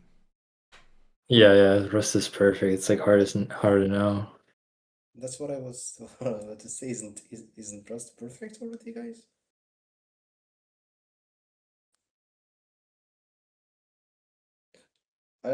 For me, like I don't see myself like as an expert in Rust to be able to say okay, this what should have been done. I think maybe if we have David Tolney here, maybe that's a question for him or John. Um, I think those people are in different level, and yeah, unless I have that level, I wouldn't bother like suggesting something to add in Rust. Otherwise, I'm afraid it looks stupid actually. I don't know if it's possible, but maybe something like to do with like async or like multi-threading. Like something that just gives you async for free and you don't have to worry about locking at all. But I feel like that's literally just impossible. But if I never had to deal with async, that'd be pretty awesome. Okay, maybe feature request, fast prime factorization, so we can just break all encryption with Rust, but only for Rust users, and just don't document it at all. Like just put it in, let people break encryption, and don't tell anyone. Only if you use Rust you can get safe encryption. That would be amazing. I agree with you, Rob, on this one. That would be a good feature.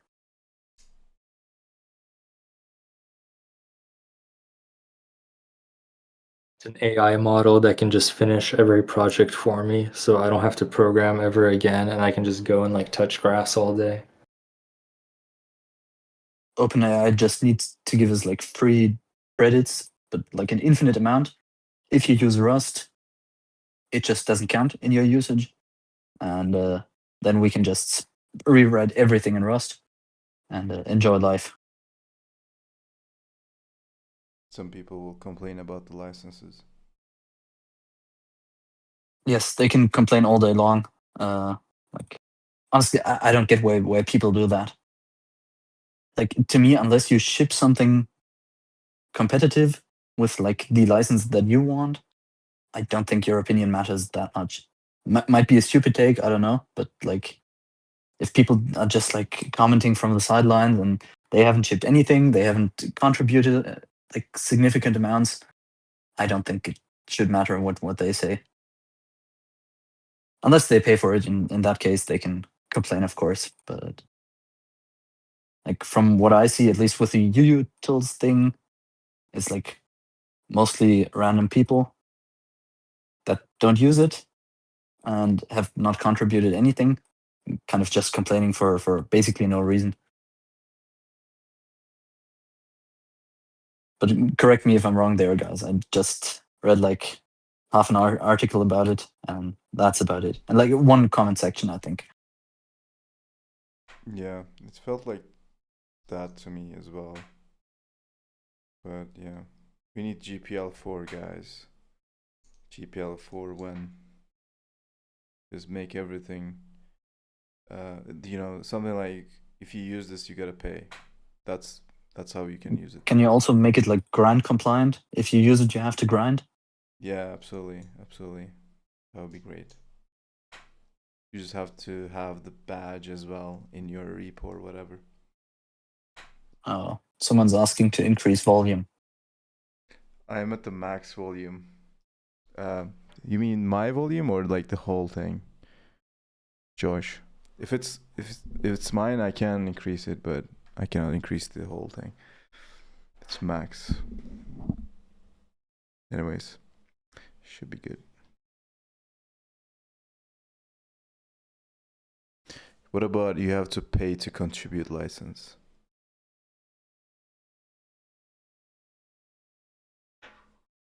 Pay to report a security vulnerability.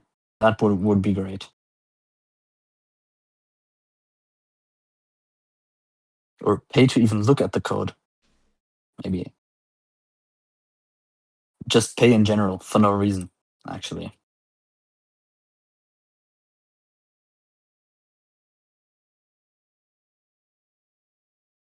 I think we're fixing the biggest problem in open source.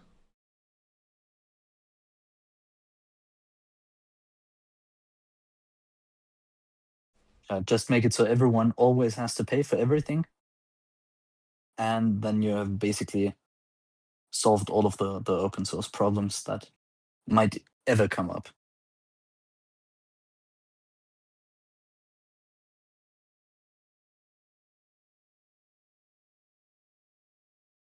I wish lifetimes made more sense. I feel like every single time I come upon lifetimes, I either just like static it or I just give up and try to do something else, like heap allocate or something.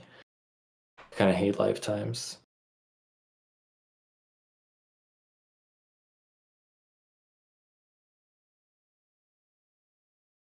Actually, I think I might have a video for you Yes. 1.5 hours of John Gyangsaid explaining lifetimes. Actually, like the Crust of Rust videos, you guys probably all know them already, but they're like super good. Very high quality. Let's see if I can share that. Yep. And of course, also on the Discord. Like in general, this guy's videos, they're super great. Like, Yep. I think he actually started out making them because there was basically only like beginner Rust content.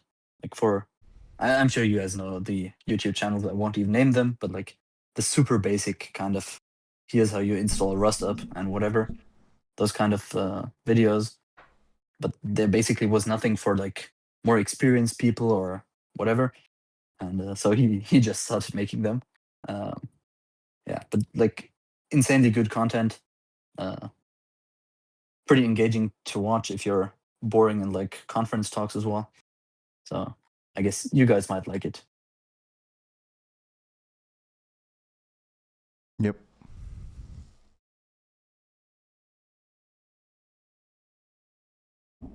John is great. I love him. I don't remember if I've seen the Lifetime video. I definitely have to rewatch it probably. You might have to watch it like 2, 3, 4 times. Yeah, literally. Just watch it for a lifetime, and then like one day you will understand lifetimes. But don't.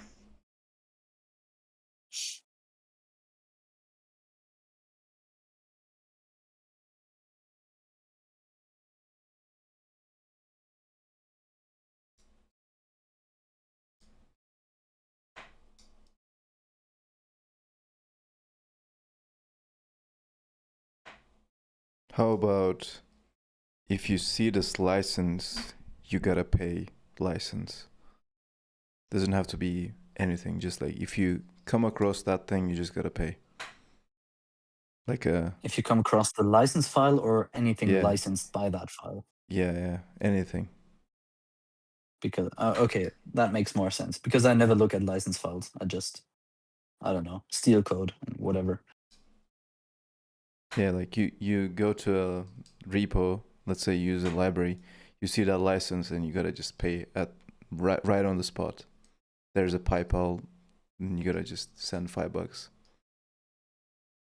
How about that?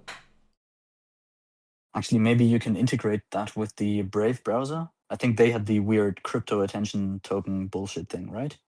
Maybe Mhm. you can just, like, instead of paying out this token for watching an ad, you just immediately take it away from them from just looking at your stuff.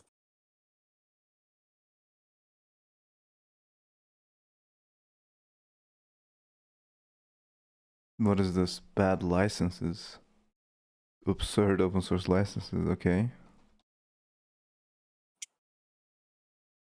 Dude, I'm using them. All of them at the same time, please. Yeah. Of course. Curse of knowledge. Wait, let me just show it on stream.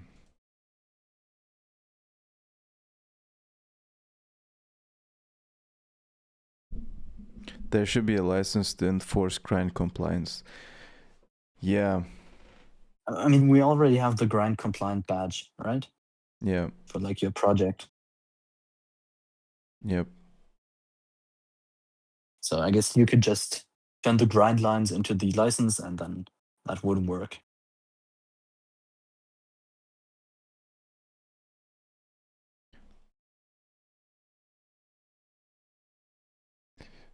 I like this one. Fuck your license. You may not reproduce, distribute, or create derivative works from this work. You cannot do anything basically.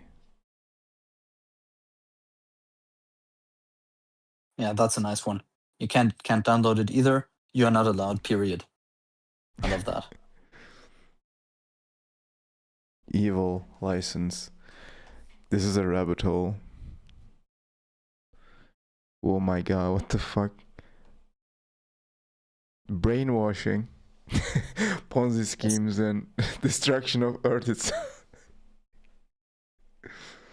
Okay, nice.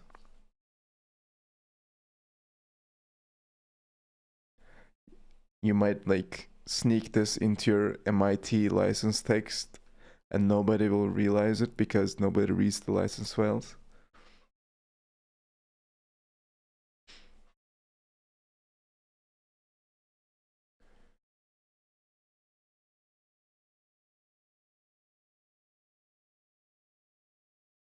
Man, I love this. I'm gonna start this repo. Actually, behavior question. How frequently do you Guys, guys start repos? I gotta go. It's been really nice like chatting with you guys here. Mm-hmm. Peace out. All right. See Nice you having next time, man. See ya, See man. you. Ciao. Bye. So, how frequently do you guys start repos? Because like, I probably don't even give out that many stars. Like, probably like a handful of times, maybe per month. I don't know. Like 2, 3, 4 times at max. I've been trying to do it more often just to, build hype and stuff, support the other open sourcers, etc. Yeah, I I think don't know. It's not even because I don't like the project, but like I just forget about it, or I don't know. I very frequently start repos, like almost all the time. Like maybe I give out like 2 stars or like 1 star every day because I always like come across very cool stuff and I want more people to see them. And only way to do that is either I'm gonna share them on my socials or share them on Discord or whatever, which I cannot share all the things that I find. So I just like give stars and people see it on the feed and they give stars if they like it as well. So I try to star many things as possible because that really helps with visibility. So yeah, I also realized when I share a project, sometimes it creates some hype and the person who created that project gets a lot of stars and issues and stuff like that. And sometimes it's a good thing and sometimes it's a bad thing because I don't want to burn out anyone by just like giving them more stuff to work on. So I try to be careful sometimes, but sometimes it is what it is.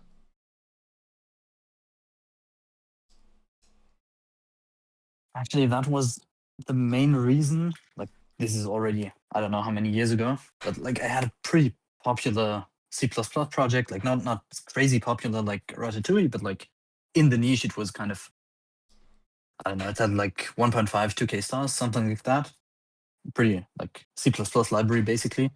And I don't know, people just flooded me with issues. It was mostly stupid stuff. And like at some point, I just marked the repository as private, and I don't know, never looked back since. Yeah. I mean, I I really I feel how that feels because right now I use email to track all my to-dos or issues or whatever. And recently I tried to work on everything like everything. What I mean is like across all my projects. So I try to interact with at least everything, and it's really difficult. Like I always have like 20 emails left, like I get down to 20 and the next day it becomes like 50. And then if I don't like focus on maintenance for a day, it just like becomes 70 and then 90 and it just goes up all the time. So I never get to zero. Maybe I should just mark everything as read and just don't care. But I'm kind of obsessed with that number, so yeah, it kind of difficult to do all the things, and also not get any issues, because you close down one issue, or like you close like one PR and then next day there's another one, and yeah, it is what it is. How do you deal with like low quality issues, low quality pull requests, that kind of stuff? Like from people that haven't used the search feature, they didn't read anything, they just, I don't know, post like a bad low quality issue or whatever. I think those ones are like easy. You just say something. Do you just close them and whatever? Yeah, those ones are the best. Like you just close them, or like implement them really quick, and just works. What I mean is, like, somebody just comes up with like 2,000 lines changed, and like it actually is a good implementation, and at that point you gotta focus on that. Like you gotta actually sit down and spend some time with the code and review it, and like write tests and test the edge cases and so on. So that is not something that I like all the time, I would say. Recently, I haven't even looked at it, but there was one PR to Gitcliff. I think it was Azure DevOps something. It's like a whole like integration implementation, and there wasn't even an issue about this in the repo. So I'm like, okay, this is a new concept for me, and somebody needed this, and they went ahead and implemented this. I respect their effort, so I need to sit down and take a look at it, review it, and merge it if it's something that I want to merge. But I mean, it's just out of nowhere, like one day you're just sitting on your couch and just sipping water or something, and just somebody comes up with like 2,000 lines of code. But it is what it is. I'm not complaining. Yeah. I just opened up that pull request. 2,000 lines. My God, like 1,900, whatever. Yeah. Yeah, so you actually have to like sit down and properly test it and figure out, is that even something you want in the project, or like is it out of scope even? I have never heard of that Azure DevOps thing. I don't know. It's like, you know how the Microsoft people are. They like have their own solution for basically everything. Yeah.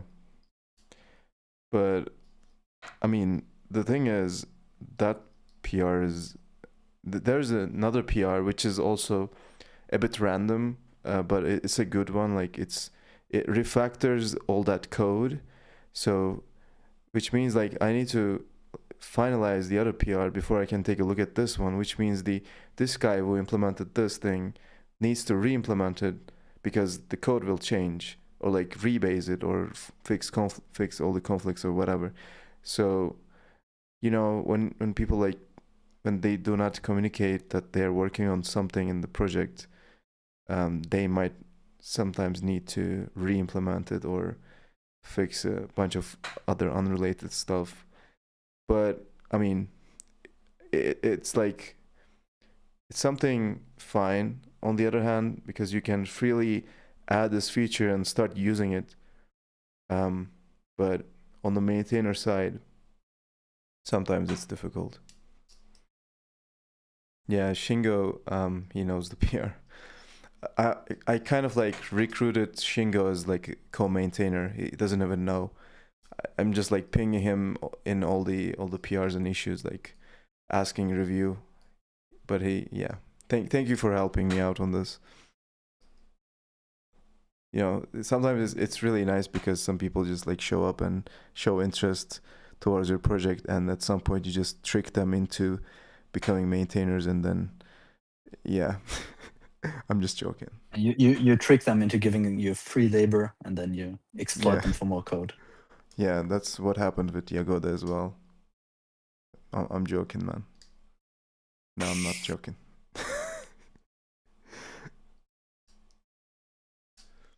Have you gotten like any increase in like PRs from like AIs or anything like that? Just like AI slop pull requests? Yeah, so in Ratatouille, yes, there was one guy who used AI a lot.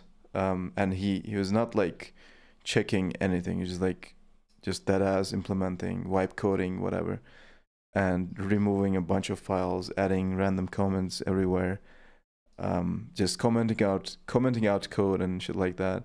And Josh was like communicating that this is not the way, and you should like, check the code and test it yourself and so on. But that was not that successful, I would say. That PR is not merged and not in a mergeable state. So the same guy, are you talking about the PR 1984? Yeah, I think I think that's what I'm talking about. And the same guy, I think that was the same guy. He created another AI generated PR fixing an issue, which was like, in the issue we're just talking about like what do we do here, and just like still discussing how to fix it. And the guy goes ahead and just like creates this wipe coded PR. And I gave a like initial review and I said, hey, this looks good, but we need to discuss it and so on. And he doesn't even care about the review. Like, he only cared about the review points, so he made the changes to the code. And this was the last email that I got, and I checked the PR and it's gone. So he deleted his GitHub account, or he got banned, or something happened, but the PR is not here anymore. So that was the only weird interaction with AI so far, I think. That was a bit weird.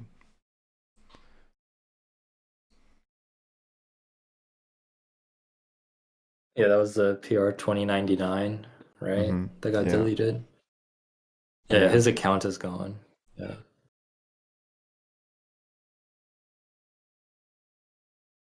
But I mean, most of the time, it's hard to see something positive come out of wipe coded PRs, I would say, because it feels very, very sloppy in a way. Maybe the code is looking really nice and so on, but it's really sloppy. You just don't really put so much effort into that if you're not like checking what the code is actually doing and understanding and like following the practices the project already follows and so on. So yeah, I don't know. What is your guys' experience with AI so far and open source?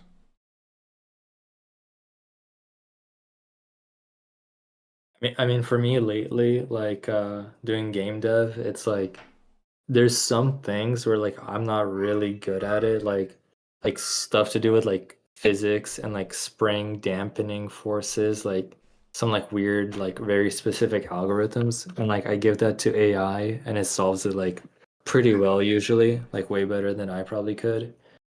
But like trying to give it like any sort of actually complicated task, like it just kind of like doesn't do well. And then whenever I hear the term vibe coded, like if it's not someone from like a technical background, I get like very, very worried. Like, yeah. Like if someone's like an experienced programmer, then it's like all right. But like people who are just starting out or people who like don't know what they're talking about, it's like dangerous.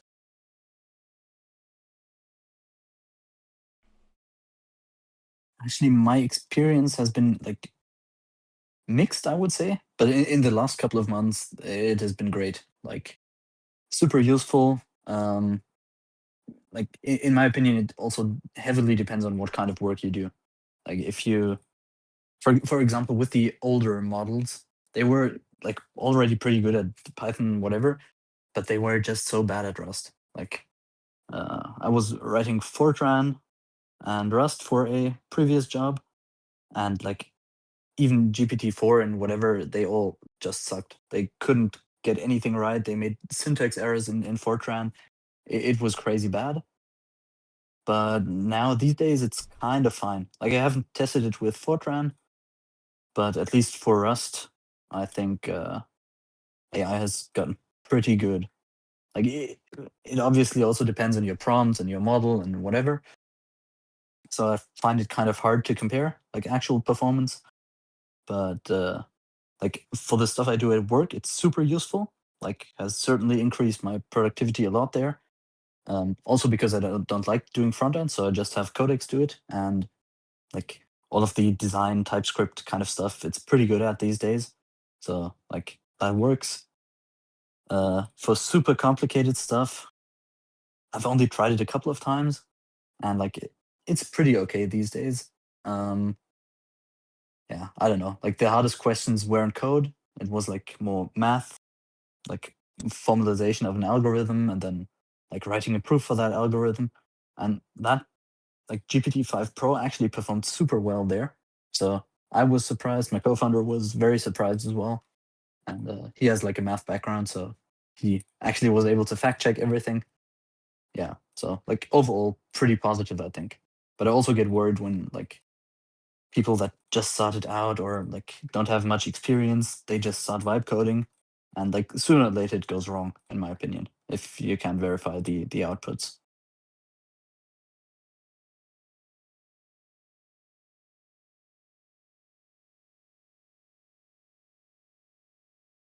Yeah. Yeah, I I know a think guy who vibe coded a gambling website from scratch with zero coding experience.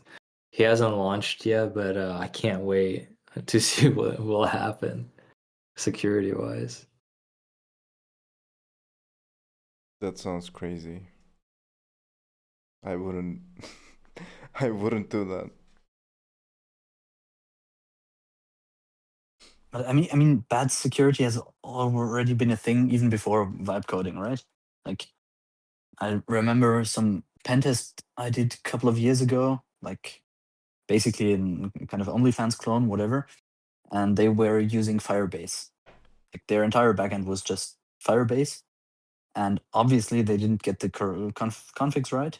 So you could just access anything and like download IDs, download full names of people, all of that, and like I'm not sure if that's going to be more common. I think so, probably. Um, then on the other hand, you kind of have these very specialized providers that like just do auth or whatever. So maybe they get things right. I'm not sure.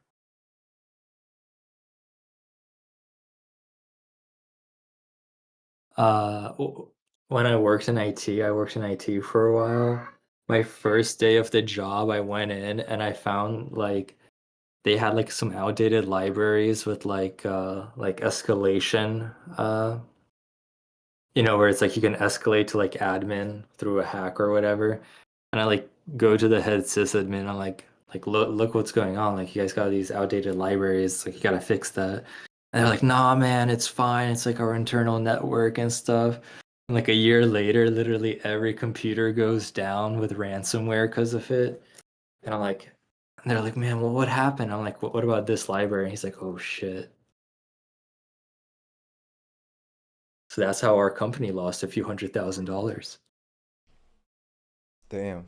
That's super common, I believe. Like just not updating things, not caring, nothing's going to happen. It's internal anyway. And then like someone from marketing clicks the funny email and down you go. Yeah. What is your guys' experience with malware? I've actually never gotten infected with malware, I believe.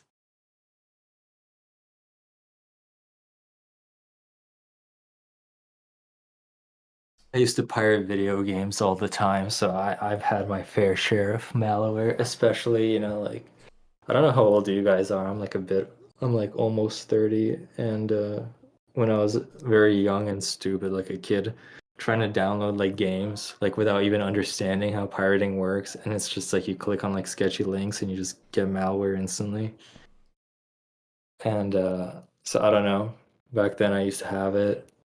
And then when I occasionally on my gaming computer, like I don't even know how I get it a bit. Not recently, but I don't know. I've had too much malware in my life. But on Linux and Mac OS, like basically zero.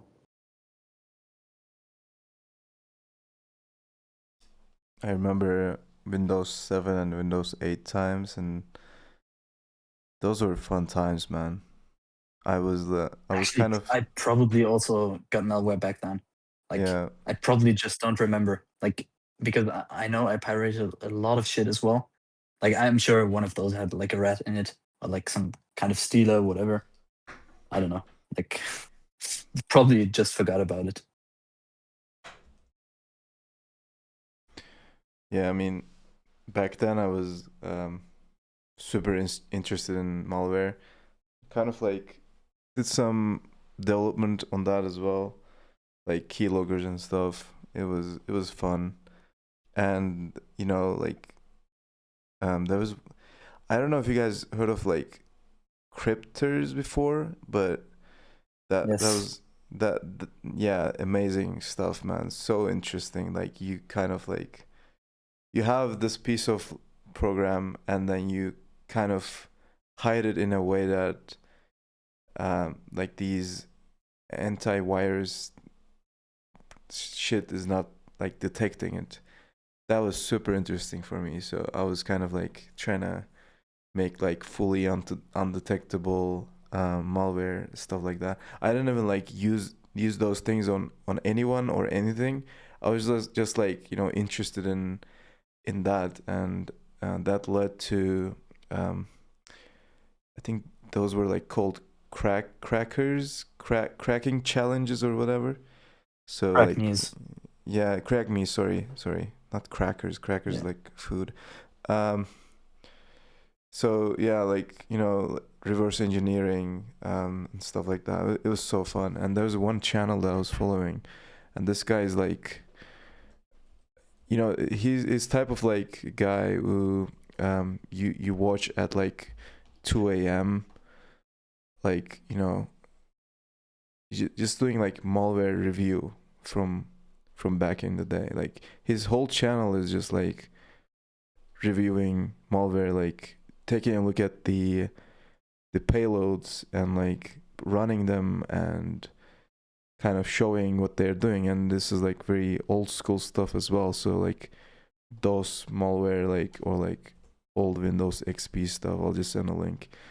So I was like watching these videos, and I don't know, just overall very fun stuff, you know, binaries. So yeah. Actually, I used to be super into like malware stuff as well. Still kind of am, I guess. Like actually, that used to be more or less one of my main responsibilities. Like we did red teaming, and we also made some kind of, I don't want to call it malware, but like custom implants, whatever. Yeah, so lots of fun technical stuff there. Yeah. Also, on a side note, these cryptos are actually not used by like kind of professional. I don't want to say state level actors, but basically, so like most of the time when you write something from scratch, you're going to be undetected anyway. So the cryptor might actually just increase your chances of getting detected. Um, but from what I remember, it was mostly like basically script kiddies taking some kind of remote access tool from whatever forum and then uh, running that through a cryptor and hoping it stays undetected, right? Yeah. Yeah. It was mostly, in my experience, wrapping some binary in some Visual Basic 6 executable and just like dynamically executing whatever code that you have in the original file or whatever, something like that. I don't remember the details. Yeah.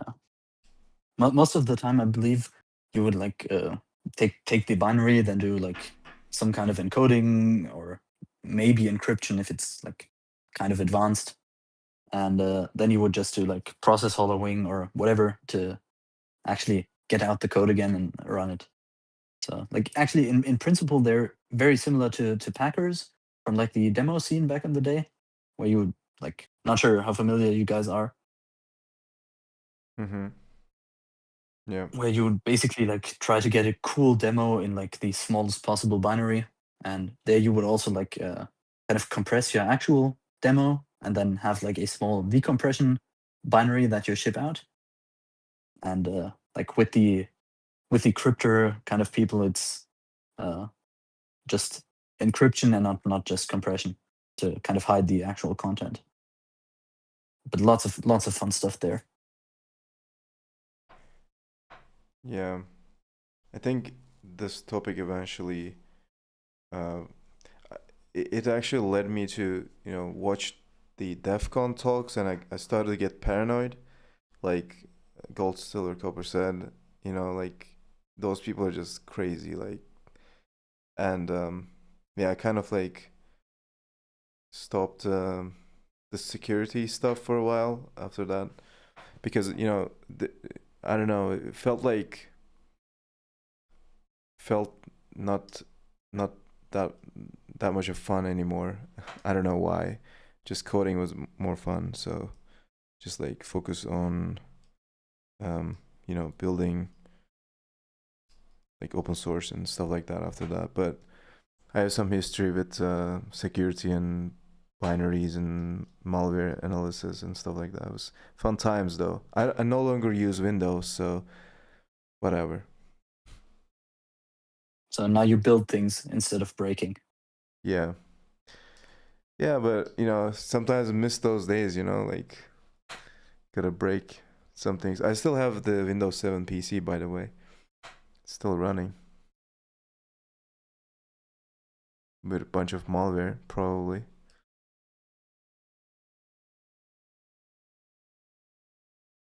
I have a Windows computer, like a Windows desktop, just for gaming, and then a MacBook for programming.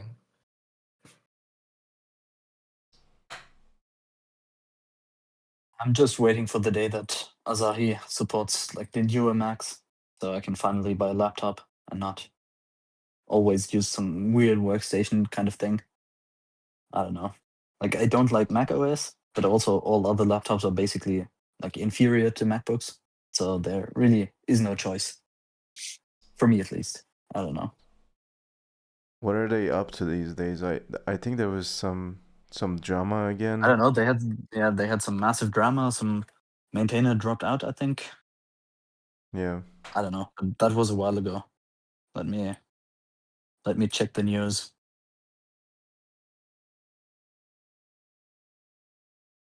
Where do they even have news? No idea. Maybe on the GitHub. I don't know. Blog, maybe. Progress report. Linux 6.16. Okay, apparently they have some sort of GPU support. I don't know.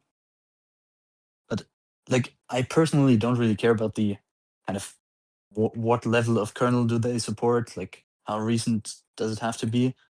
I care like about the actual hardware, because from what I remember, they only support like M1 properly, something like that. Mm-hmm. And I don't know, if I buy like a MacBook now, I kind of want like a more recent one. I have a Sahi Linux on my laptop. It like works pretty good. I think the only issue I have on mine is if I try to use like a dongle and the dongle has an HDMI cable, like then I can't use my external monitor, which kind of sucks. Like I'd have to plug in the HDMI cable straight into my laptop. But I have like an M2, so it's kind of old at this point. Actually, never mind. M2 support looks mostly okay as well. But M3 seems to be like mostly unsupported, I believe.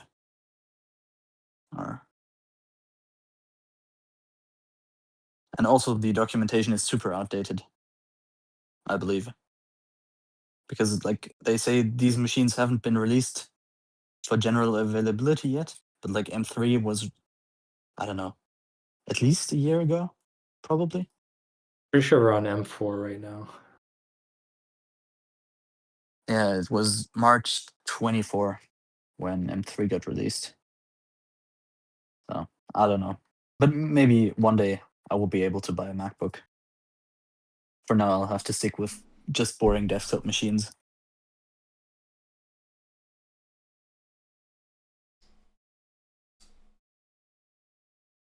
There was a, I think, framework. It was kind of interesting, laptops, but I don't know. I just used ThinkPad. Yeah, I mean they're cool, but like, to be honest, I don't think anyone can get close to Macs, like from at least what's currently available. Just because of like the kind of combo of the Apple chips, and like the same people that make the chips are also making the kind of rest of the laptop for like power efficiency and whatever. Yeah. I'll be I don't honest, know. I really love my Mac. I think it's so good. I used to have a ThinkPad as well, and then like a few other laptops, and like Oh, I don't have any laptop. that's insane. But yeah, the M chips are just like really, really good. Like the battery is really good, the performance is really good. Like when you look at how they set everything up internally with how like the RAM is also the VRAM. I think it's connected to like the CPU directly and stuff like that. It's just like I feel like it's like a really advanced new way of like making laptops. Like I feel like the old way of making laptops with like separate RAM and a separate GPU and a separate CPU is just kind of outdated at this point. I mean, it's always a trade-off, right? But the shared VRAM is like definitely one of the reasons why people like Macs for like LLMs and kind of machine learning inference stuff, because you get like relatively high memory bandwidth for your VRAM and also high capacity, which you kind of only get on very expensive GPUs normally. So I don't know, but the M series is crazy good. So like I just checked the fastest framework that you can buy right now with the Ryzen AI chip, whatever, which also has like this shared memory stuff, is lower than the last gen MacBooks. So I don't know. Plus, probably battery is worse, I would assume, and I don't know. So I'm sticking with desktop machines until Asahi is good enough, and then maybe I'll get a MacBook.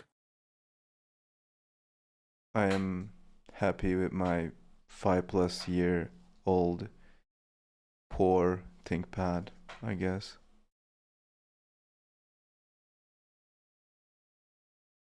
I don't know, but also I don't like laptops in general. I need a huge screen, and yeah, well,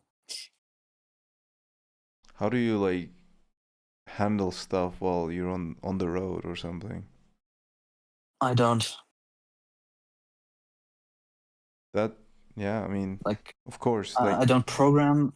I also can't program on a laptop because it just gets on my nerves. I need my huge screens, otherwise I don't know. well, in a way, I feel that, and I think it's healthy because you can actually focus on what's outside and focus on the place that you're kind of traveling without thinking about coding. But for urgent stuff, what do you do? Like, you just use your phone? I mean, I don't code on my phone, but truth be told, like a decent chunk of my job these days isn't programming anymore. So like, Yeah, I see. I don't want to say I do most of my programming for fun, but like, I don't know. In the old company, I was like mostly kind of managing the team and whatever, right? Which it's kind of cool because it's like just different tasks. But it's also kind of annoying if you're a super technical guy and like programming. So I don't know. Yeah, but Yeah. these days, if there is something super urgent, I don't know. I would probably text someone else to fix it. Honestly, yeah. Yeah. Like I can do emails when I'm on the road or traveling. Um, I mean, I do have like some sort of laptop flying around in the office with like I don't know. Yeah, I think I also have Arch on there, and like technically, I guess I could code from there, but I just haven't really done it. Yeah, I don't know. I guess I would pack that if I was going for like a couple of days, like a longer trip, whatever. I don't know, but I tend to work from home and the office, and like when I'm traveling, and not really working. It's kind of nice, but also kind of bad, because when I get back, I have like infinite unread emails and lots of stuff to do. So almost like you.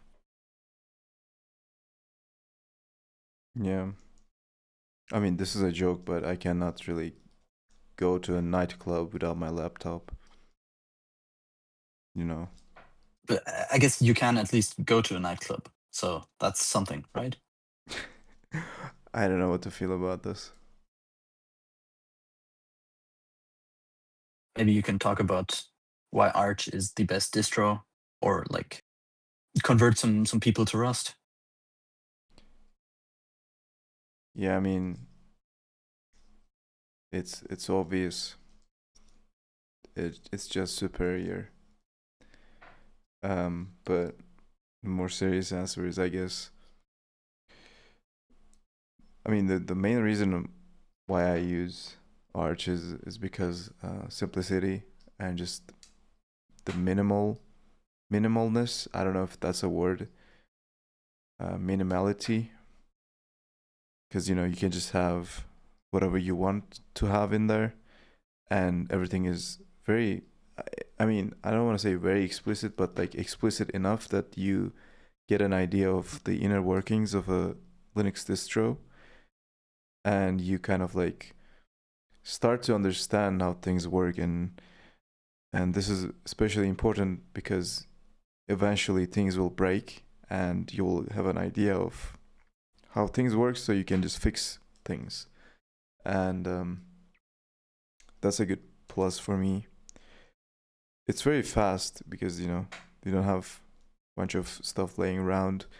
I mean, the last time that I used a desktop environment was like 5 or 6 years ago. I've been on i3 ever since I switched to Arch, and super minimal desktop environment. Sorry, the window manager as well. So yeah, I can.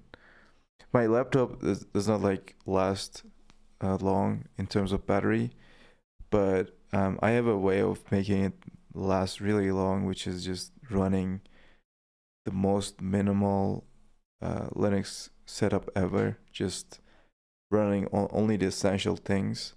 So if I do that, I could just make it last, more like plus 4 hours or something. So kind of understand, like how things work and what do I need, what I don't need, and so on. I can just disable audio, I don't need that, or I can just disable Just whatever. shut down Bluetooth.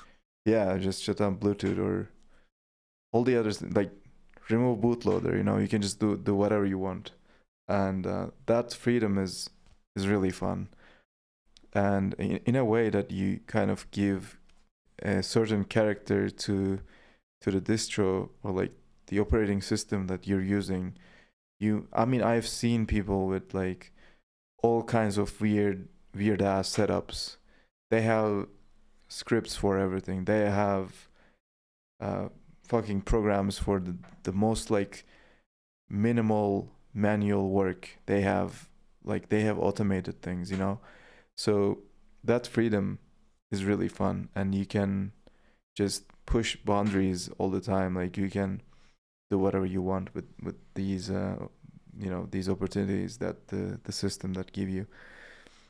And yeah, the community, I mean the Linux community, unfortunately is a bit weird, I would say. Not everyone is like quote unquote normal, but we're just tech people, so tech people are not the most normal people on earth, so that's probably fine. But yeah, that's those are the things that I can just list on top of my head.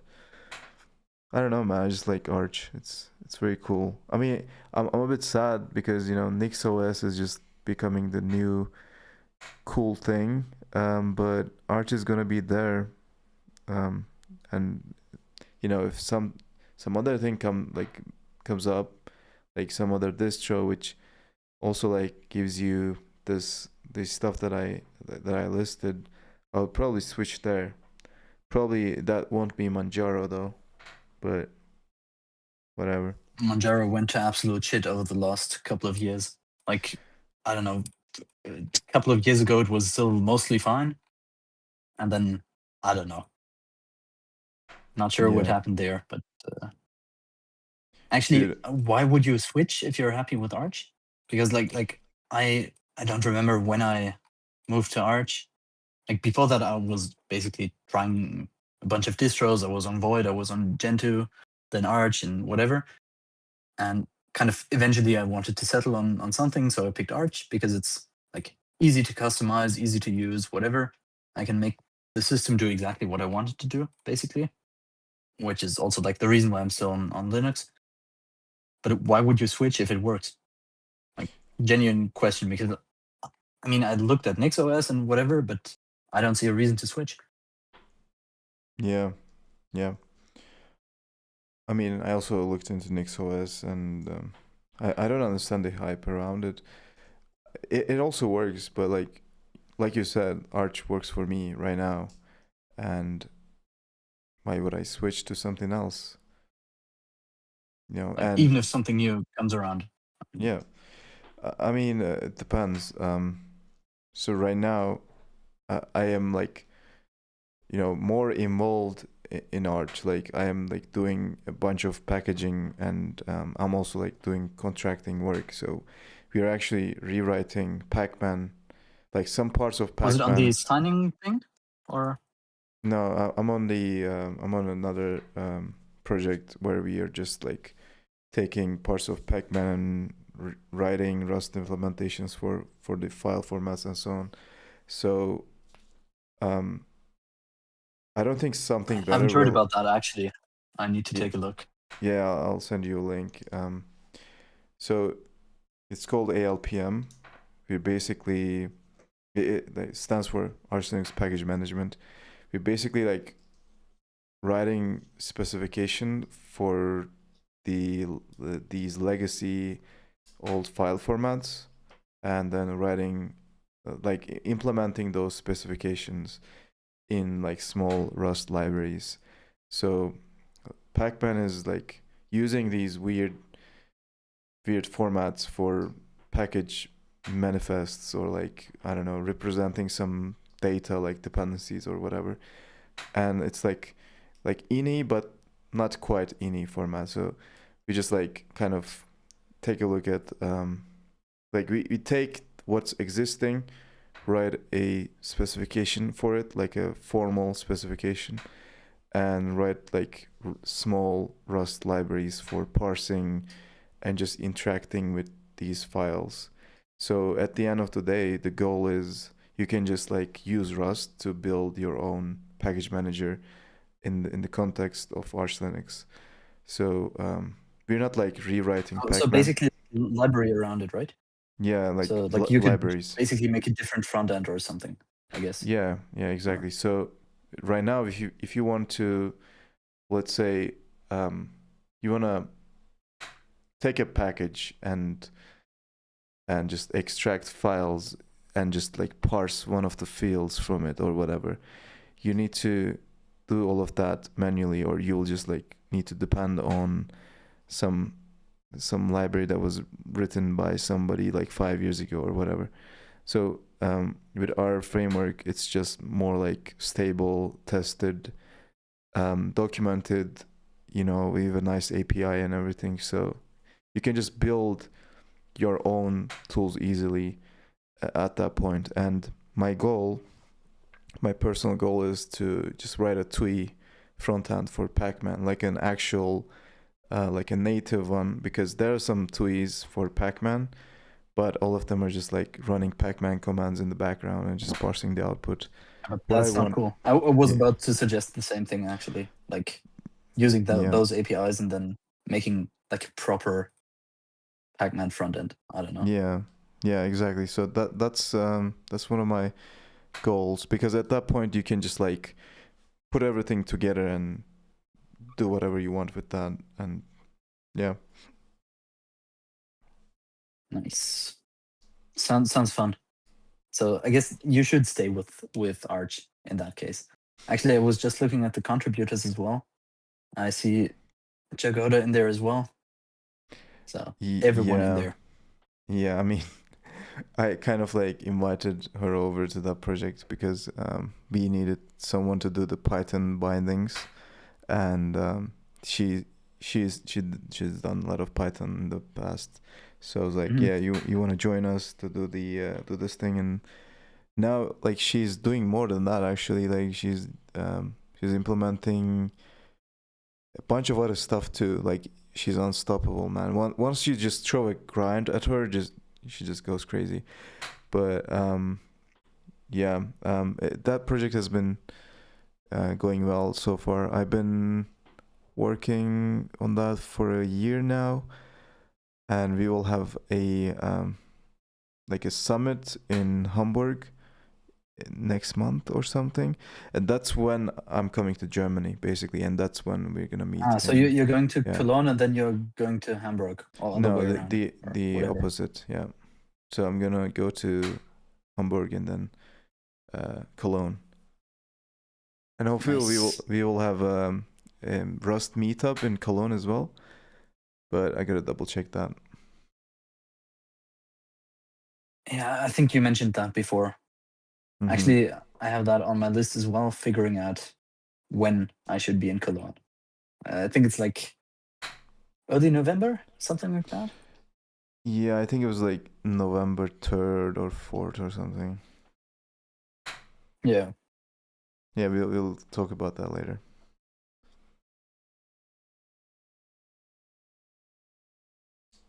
But yeah, exciting stuff happening in the world right now, I guess. Always.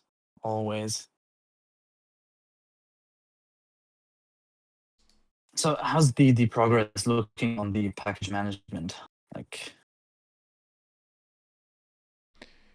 You mean on this project that I mentioned?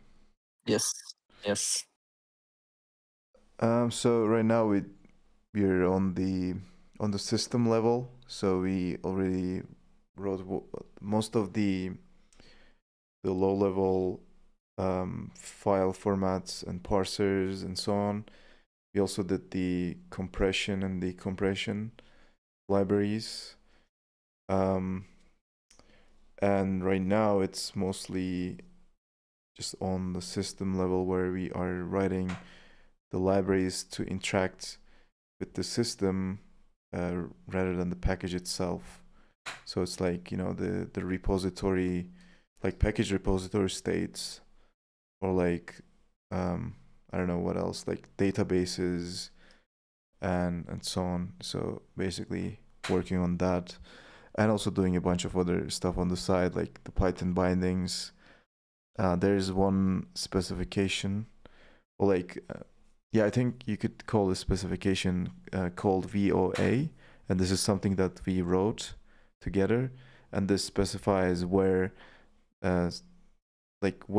specific like artifacts related to PGP goes to on Linux distributions. Like it's something very general, and there's like a UAPI spec group or something like that, and we submitted that there. So it's like generally approved by the rest of the people who are doing stuff related to that. So there's one guy, I think his name is Leonard Pottering. I think you might know him. It's like the systemd person.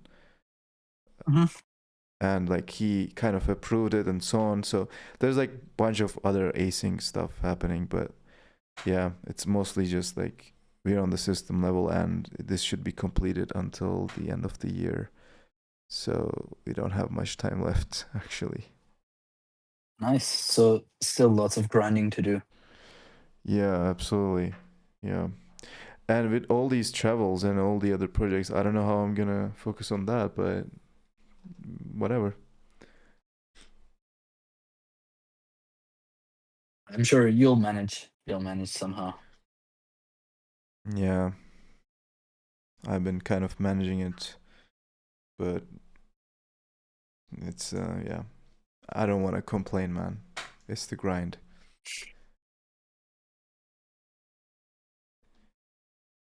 But yeah, I think I'm gonna drop off soon. But this was a nice chat. Stream ending, but nice hangout chat. I agree.